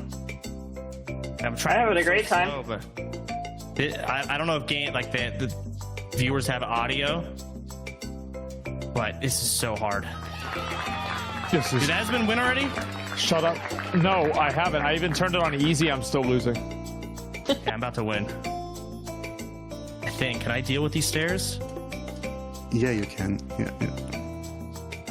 Slow and steady. If I get through this door, did I beat Got the it. tutorial? You're very close to the end. Then, yeah. It's just like a victory lap kind of thing. Then. Walking back is so... I can't. This game's hard. This is definitely one of those you have to play it to really understand. It does feel good. I won't lie. Just I was gonna ask about that. Yeah. Yeah, no, it's very responsive. It feels really good. The difficulty is absolutely there. It's goofy. This is definitely a contender for like that, bullshit hard game genre. Oh fuck. Thanks. Open the door. Fuck. You got it. Oh, you're both at the door. I can't see myself. Is that it? Is that the end right there? You're close. Just down the lane, down through the forest. Oh god. Oh fuck. Oh no! Good save. Good save. If I beat this on my first try, I'm the best. There's like bombs falling. Okay, which way do I go, Dev? Anyway. Tomislav. Anyway, pick away. When in doubt, go left. Okay, I agree with that. Shit. I got it. Yep, there it is. Nice. We got Nice, it. congrats. Yeah, but I played on easy. You But it was on easy, so it doesn't matter. But I'm zooming now. Oh, once you get like a really good balance, you're not.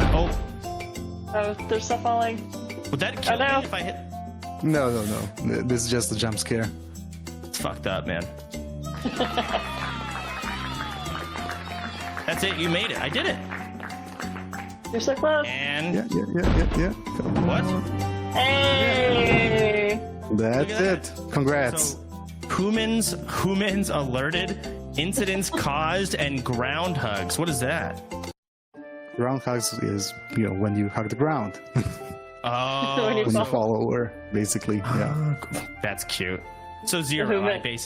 I did a perfect run. The Yep. human thing reminds me of a Ferengi. Yeah. Star Trek. I'm a big Star Trek fan, so Ah, yeah. me too. I'm a huge Star Trek fan. Okay, I won't derail the entire stream about talking about this, but I got you. How do you alert the humans? How does that work? So this is basically area, yeah. In here, they do get this Ubisoft triangle above their heads when they towards you, and then if you stay long enough in their area, they will just start chasing you. So you kind of gotta get out of their There's a little presence quickly. stealth mechanic. Yeah, and there's like we call it the social stealth mechanic, because you can also like get those hats, and with those hats you can basically, if you get the wizard hat, then the wizard NPCs will be less likely to kind of I'm figure it alerted. out and start to. Alerted. Oh shit. You crushed him, oh. so it's fine. Nice. So that's how it works. I'm W King. I'm zooming. Oh, Yay. I took Crushing damage it. by touching the bottle. Do I go up these stairs? I do. Yeah. There's another lock. Oh, by the way, you can rotate the camera with the left and right bumpers. Oh wow. Oh my gosh. Yeah, oh, what happened? Sorry. Your fault. You look like you got shot in like a cool. Yeah, but you still beat way the or tutorial, something. so yeah, we're getting the Soda Goblin and the Asmongold Goblin in. Uh-huh. Nice. Hey. Yeah, I'll take my soda guy. Yeah, that one does look pretty cool. That's a cool game. Like I said, the genre is becoming more competitive, but this is definitely a unique take on it, for sure. Yeah, I which is think- refreshing. Yeah, the humor is really good. I like the environment because I feel like these tend to have a lot of like very lo-fi graphics, or it's kind of unrelated to what you're doing, and like I like that. I don't know. There's a purpose, I guess, to why the physics might be difficult. Yeah, it's really fun, and I like the little like stealth mechanic thing too in there. That's fun. Or like trying not to be detected by the humans. So, Yeah, we're kind of trying to. Oh yeah. Sorry. Well, no, you go ahead and respond to Kelly. Sorry. Yeah, I just wanted to say we're kind of trying to fill in all the blanks in between, Yeah. so it's not just here's the gameplay, this is the gameplay, but we're trying to give you a reason and in the little blurbs from the NPCs and whatnot to just make it a bit more enjoyable and well-rounded together, I guess. Yeah. Yeah, it seems like difficult but enjoyable. Instead of difficult and some anger-inducing, I guess. So my question is, as you're progressing the game, obviously the first level is simply just get to point B. And then the next level, you seem to have added humans, which, you don't want to alert them, amongst some other things, some harder turns, etc. My question is, can you give me some examples of difficult mechanics that you're going to throw at the player that's going to make it harder? So we have like 3 sets of things basically, which we're playing around with in each level. So we have like the levers and levers opening up something.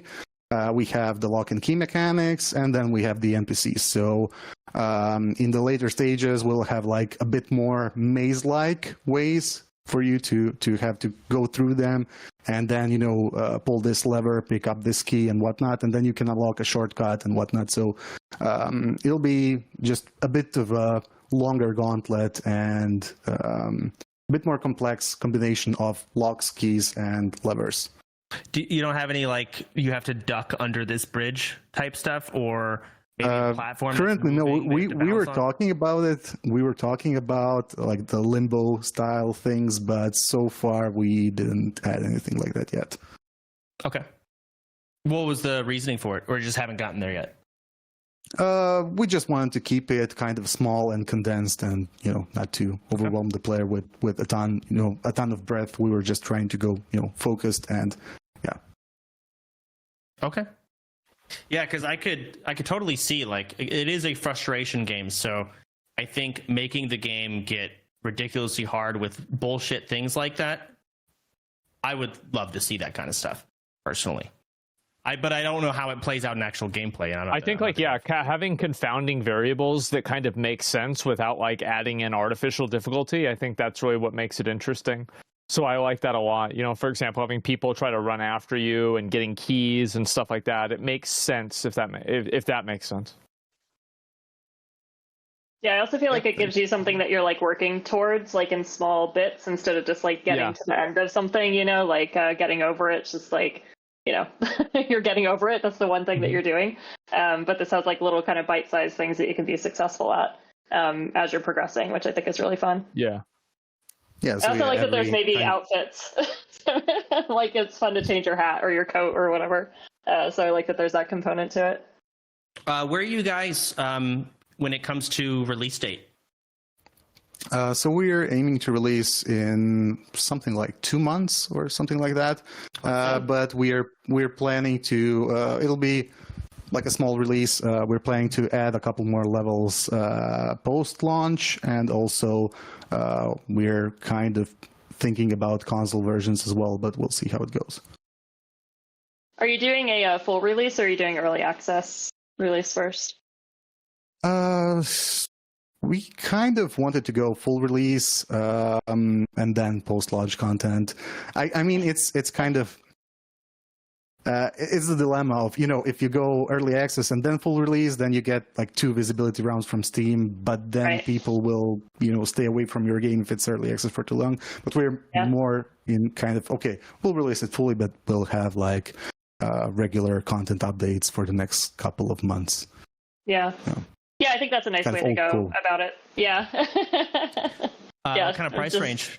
$10 to $15. We'll see. About 2 months. 10 to 15. Yeah. Interesting. It's cool. So, Pay for the game, launch it, get content. It's a good plan. Asmon, you got any gameplay questions? Oh, I mean, I think that I understand exactly what kind of game this is about, right? I've played a lot of these games already on my stream. I know exactly what I'm getting into with this. I'm curious, though, what do you, you're on the show. What's your ask here? Okay, so we're going like tiered kind of thing where, we're asking $1,000 per additional level. Okay. And before I saw your current standing, the idea was to ask for. So if we got to $4,000, we would then polish up the in-game level editor.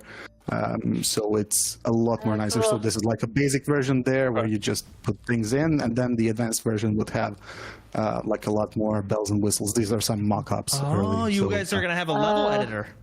Oh yeah. I completely forgot to. Oh my gosh! That's kind of a little bit of a thing, you know. Yeah.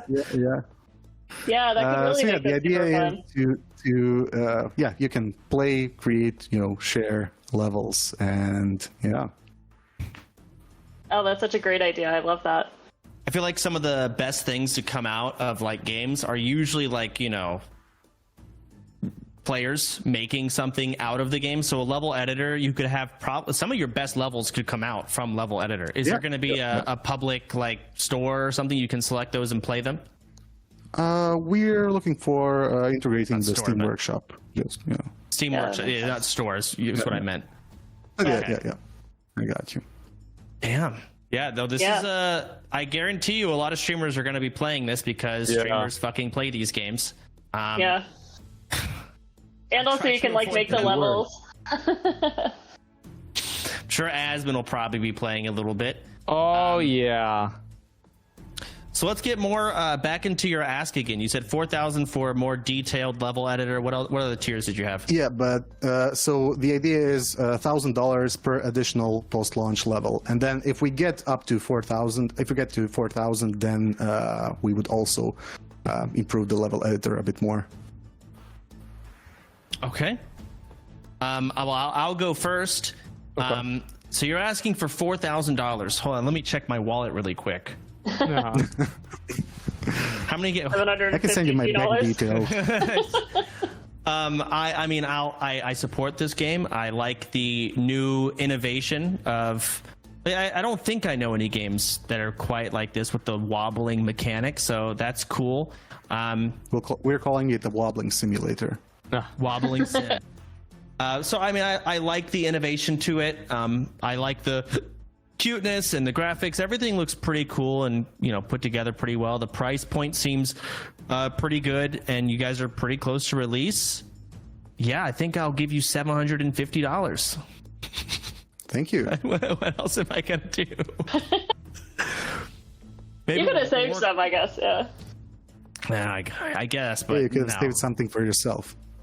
True. I don't think we got it. Well, I guess I can. Kelly, you want to go next? Yeah, go ahead. I was gonna say I will also put in 750. I'm glad that I Awesome, saved thanks. some for the end here. I think it's a super fun idea. I love that there's I guess reason and narrative to why you have the terrible physics. Excited to see hopefully the level editor can happen because I think that would be very cool. And excited to see lots of people get frustrated trying to play it. I think that I am going to give my $400 as well as an investment because I feel like if this game comes out and I play it, people are going to end up watching. So yeah, I'm definitely down for that. I'll give you my remaining $400 for the game. Awesome, thanks. My only feedback, and I guess the level editor might fix this, is I do think that the levels as they go on, it should be more than just walking over to a lever and walking over to a key. I think you should have some bullshit things like having to limbo under stuff or stand on this platform that actually moves and fucks you over a bit, and you have to preemptively prepare for, say, you're on this floating platform and it turns really quickly, just floating through the air. Some bullshit like that. I'm sure there's other bullshit mechanics you can force the player to have to, obstacle through. I think those would actually be really good in a game like this for difficulty. But that's my opinion, and that's all. Yeah, thanks. We can pitch the DLC next time. I see. Okay. Well, yeah, man. Awesome. So you're saying it's going to come out in 2 months, something like that? Is that right? Yeah. Damn. Okay. Wow. And if people want to follow it and look into this game, you can check it out on Steam. Is that right? Yeah, there's a demo on Steam, the same demo that Asmon and Soda were playing today. So yeah, check us out on Steam, wishlist us, play the demo, tell us how you like it, and yeah, that's all. Awesome. There it is. Thanks for having me. Great. Tommy Slab, Absolutely. pleasure meeting you, and congratulations and good luck. Yeah. Thanks, bye. Thank you. See ya. Enjoy. All Bye. right. Bye, Tommy Well, We did it. Oh my god, we did it and we spent all went our through money. all 5 of the games. Congratulations, We did. guys. Yes, we did it. We can go oh my through God. each one of us and give our thoughts as we start. Honestly, I feel like the Bridgeborn game is definitely I really liked Phaland, which was the first game. I think I liked the Bridgeborn game more because it had more of an open-ended, Diablo style loop of gameplay.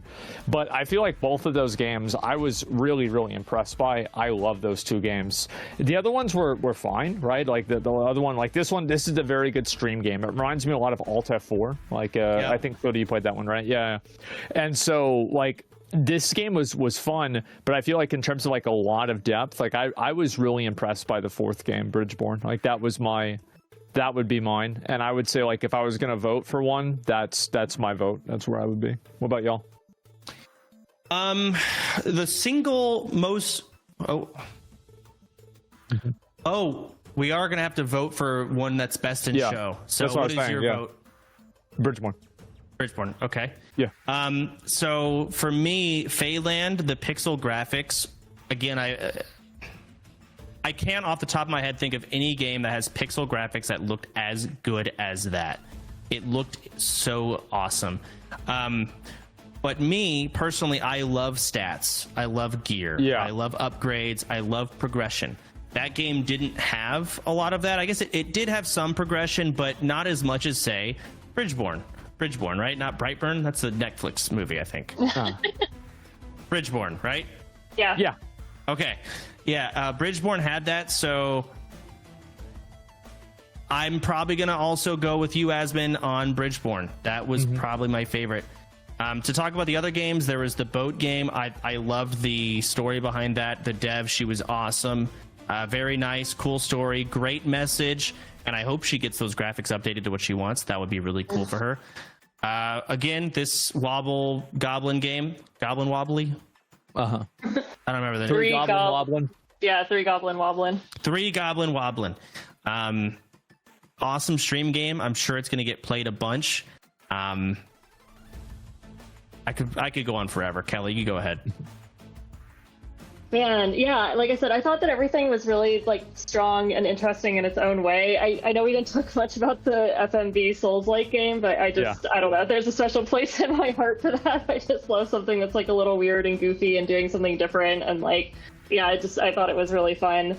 Still, you know, a fan of the dev, love the idea. Like I'm like something like that. Like I'm excited for that game, but I'm excited for like what she's going to do in the future, you know, and like encouraging like more like, you know, I think it was smart for her to keep some like the idea of the first one is like, hey, like let's just like finish it and get it done and do something that's like cool and interesting and like that we can accomplish. And so I you know, I'm really excited for like what she's going to do moving forward.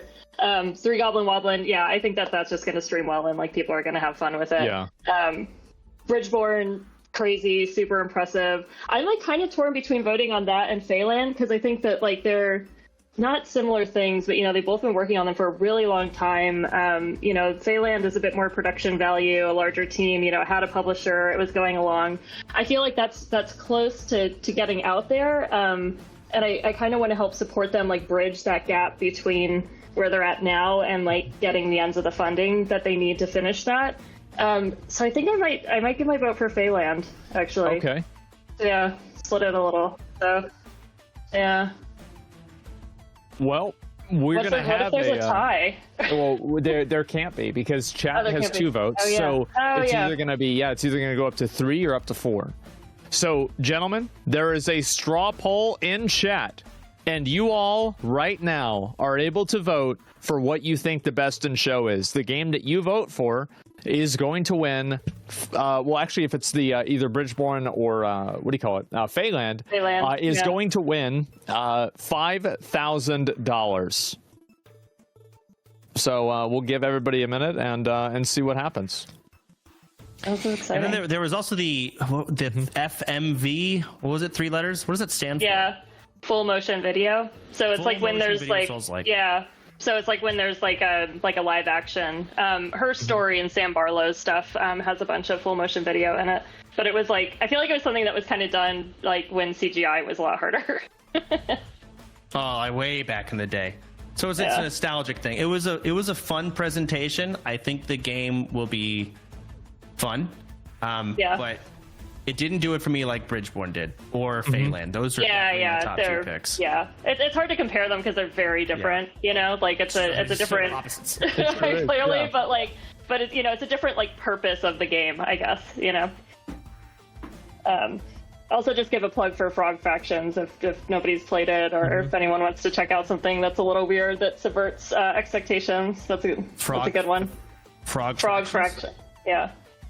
Don't look up anything about it and just play it. Okay. There's also a second one. There's a problem with the poll. Let me make sure that we get that sorted out. Yeah.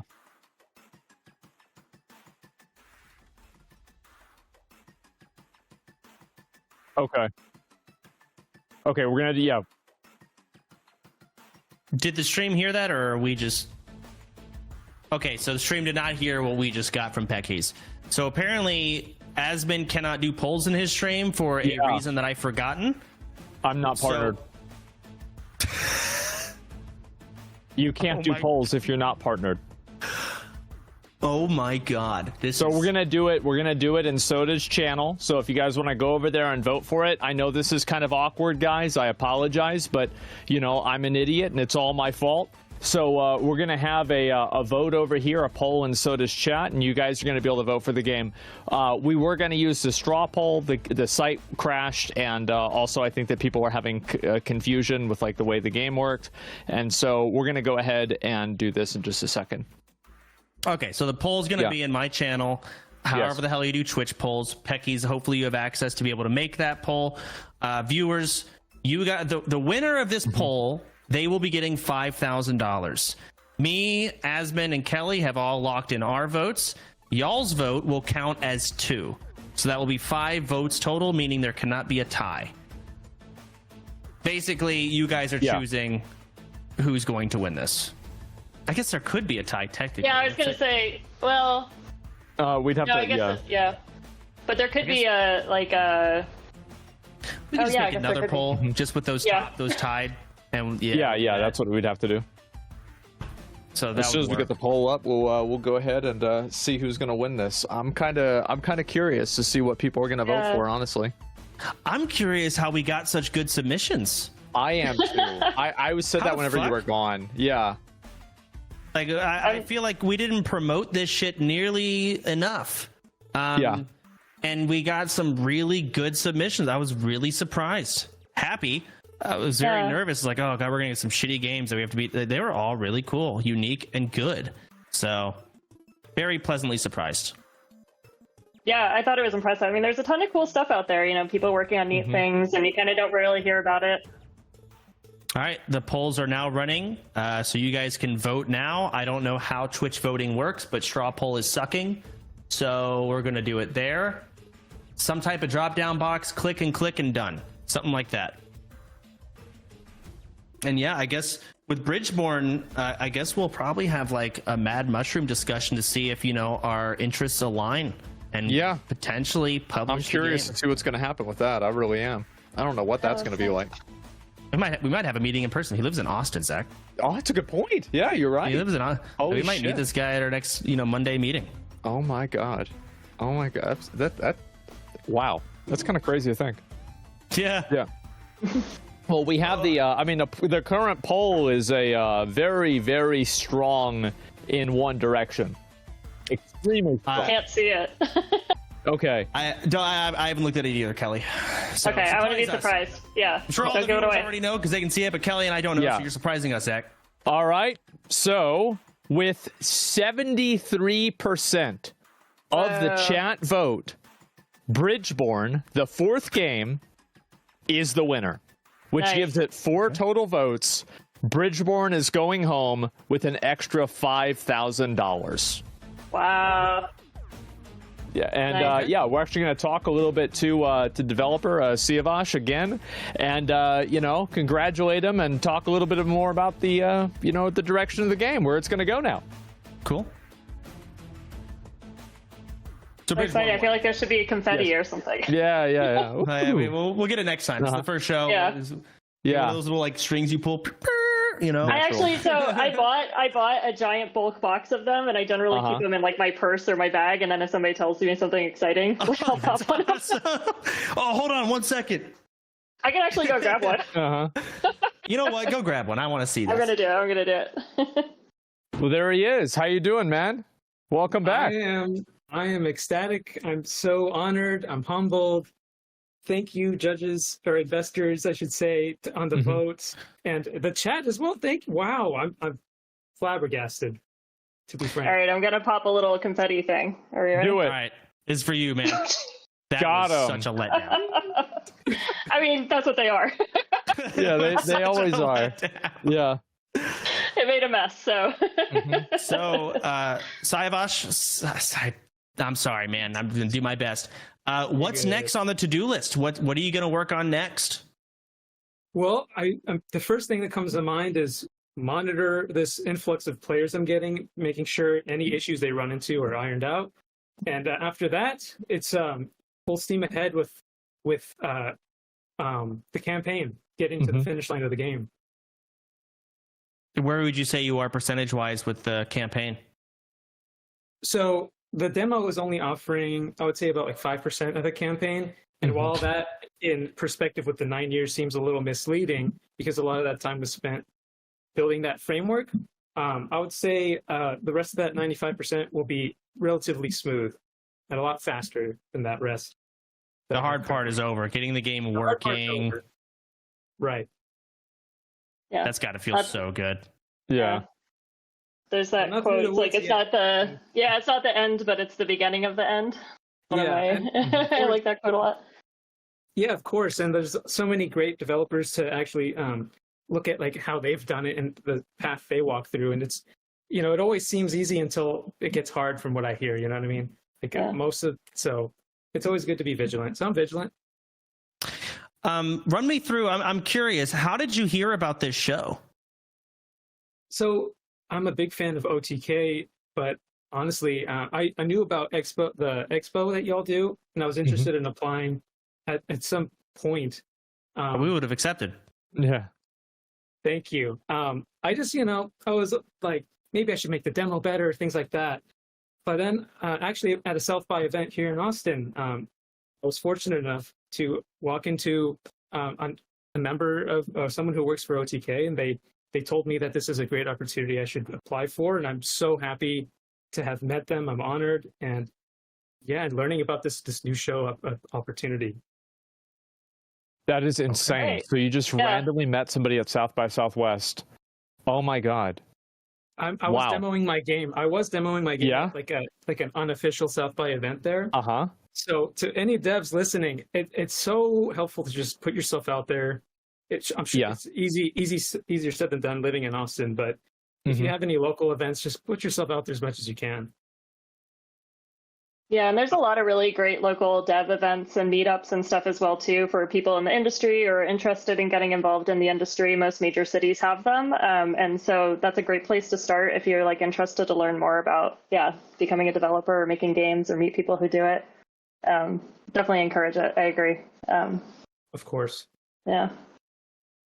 Okay. Well, congratulations, Siavash. I'd love to see your story. Love the 9 years you've worked on it. Love to see you succeeding already. And the viewers loved it too. So all I can say is congratulations, man. Yeah, congrats. This is awesome. Thank you. Thank you so much. Excited to see that game get released. Yep. Absolutely, man. Well, thank you very much for coming on the show. And I guess it's about time. Again, guys, Bridgeborn on Steam. If you want to wishlist it right there. Thank you very much, Siavash. And thank you also, Chance and Kelly, for being part of the show. Thank you, guys. Yeah, this was super fun. Thanks for inviting me. Absolutely. Just to reiterate, all 5 games, what were they? 3 Goblin Woblin, Bayland, Bridgeborn, FMV Souls-like, 3 Goblin Woblin, and Spilled. Guys, wishlist them on Steam. It's free, and it's one of the best ways you can help these devs. It's algorithm farming. It puts them on Steam. It gets them on front pages. Nothing can really help them more, unless you want to send them $100. You can do that too. But you can go ahead and wishlist it. So awesome. Thank you to all the devs for coming on. Awesome to be part of the show. Great job hosting, Asmon. Kelly, your knowledge is great. I had a lot of fun. And we also... Oh, go ahead, Kelly. Sorry. Oh, no, I just said this was great. I'm really happy that I got to participate in the first one. I love seeing all the games and meeting the devs and meeting the two of you. So, yeah, this was great. Thanks so much. It's a great time. Yeah, thank you for coming on. And also, by the way, the reason why we have all the money, Ally Bank. As you look towards to grow your own creativity, Ally wants to help you grow your personal savings. Savings for the tools of your trade or building an emergency fund that can make your journey to financial independence a little bit easier. Visit ally.com/creator to learn more. So thank you, Ally. W's in the chat for Ally, making this whole thing possible, making games possible, and enabling us to waste just a little bit more of our lives on video games. So thank you all also for watching the show. Thank you, everybody. Chance and Kelly, thank you so much for coming on the show. And also a huge shout out to our production team that's been working behind the scenes to make this entire thing a reality. You guys don't know them, but you see them with every single frame. So thank you to everybody who's made this happen. And shit, I think that's just about all we got. Go. Couple more things. If you guys are a dev out there, let's say you've been working on a game for 9 years and you want to give it a little bit of a platform and be on this show, where the fuck do the submissions go? I'm not sure. But there is a place somewhere. There is. And you can apply to be on this show or OTK Games Expo. Even just apply to be published by Mad Mushroom. There's no harm in applying. We're welcome. There are places to do that. I don't know where they are, but they do exist. I'm sure it will be linked in the chat at some point. And Kelly, if people want to follow you and keep up with what you're up to, how can they do that? So I'm on Kelly Wallach on most social media stuff. I'm not super present on them, but you can follow me there. You can go to the One Up Fund website and check out the work that Ed and I do there. We have a contact form there if you're a developer that's looking to get VC investment or you're curious about finding out more about it. The contact form is a great way to get in touch with us. And yeah, I'm around. There it is. So, yep. Awesome. Anyway, guys, if it's not obvious with me yawning the entire show, I've got to go take a nap. I'm really tired. And so I'm going to take a nap for a little while, chill for a bit, and I'll probably be back on later on for all of you guys that are going to watch me. And I'll probably play, Stellar Blade demo today if I can get it downloaded in time, and maybe do some other stuff as well. So you got to start downloading it now. I know. Yeah, I know. I'm going to try and do it before I go way down. Yeah, that's the play. Either way, when's our next episode? Or when is? I don't think I'm on it. That's a crazy question. We're gonna be doing these once a month, gentlemen. So keep up to date, and I'm not sure when and where it's gonna happen, but probably follow OTK Twitter, and we will keep you up to date with everything happening with Pixel Pitch. This has been our first episode, and I'll be honest, it went a lot better than I had expected. And I want to say thank you guys so much for watching and everybody for making that possible. And I think, gentlemen, we're good. All right. Jeez. All right, boys. Until next time, peace. See ya. Kelly, great meeting you and great job. Asmon, get some sleep. GG's, everyone. Have a great day, night, after, whatever the fuck.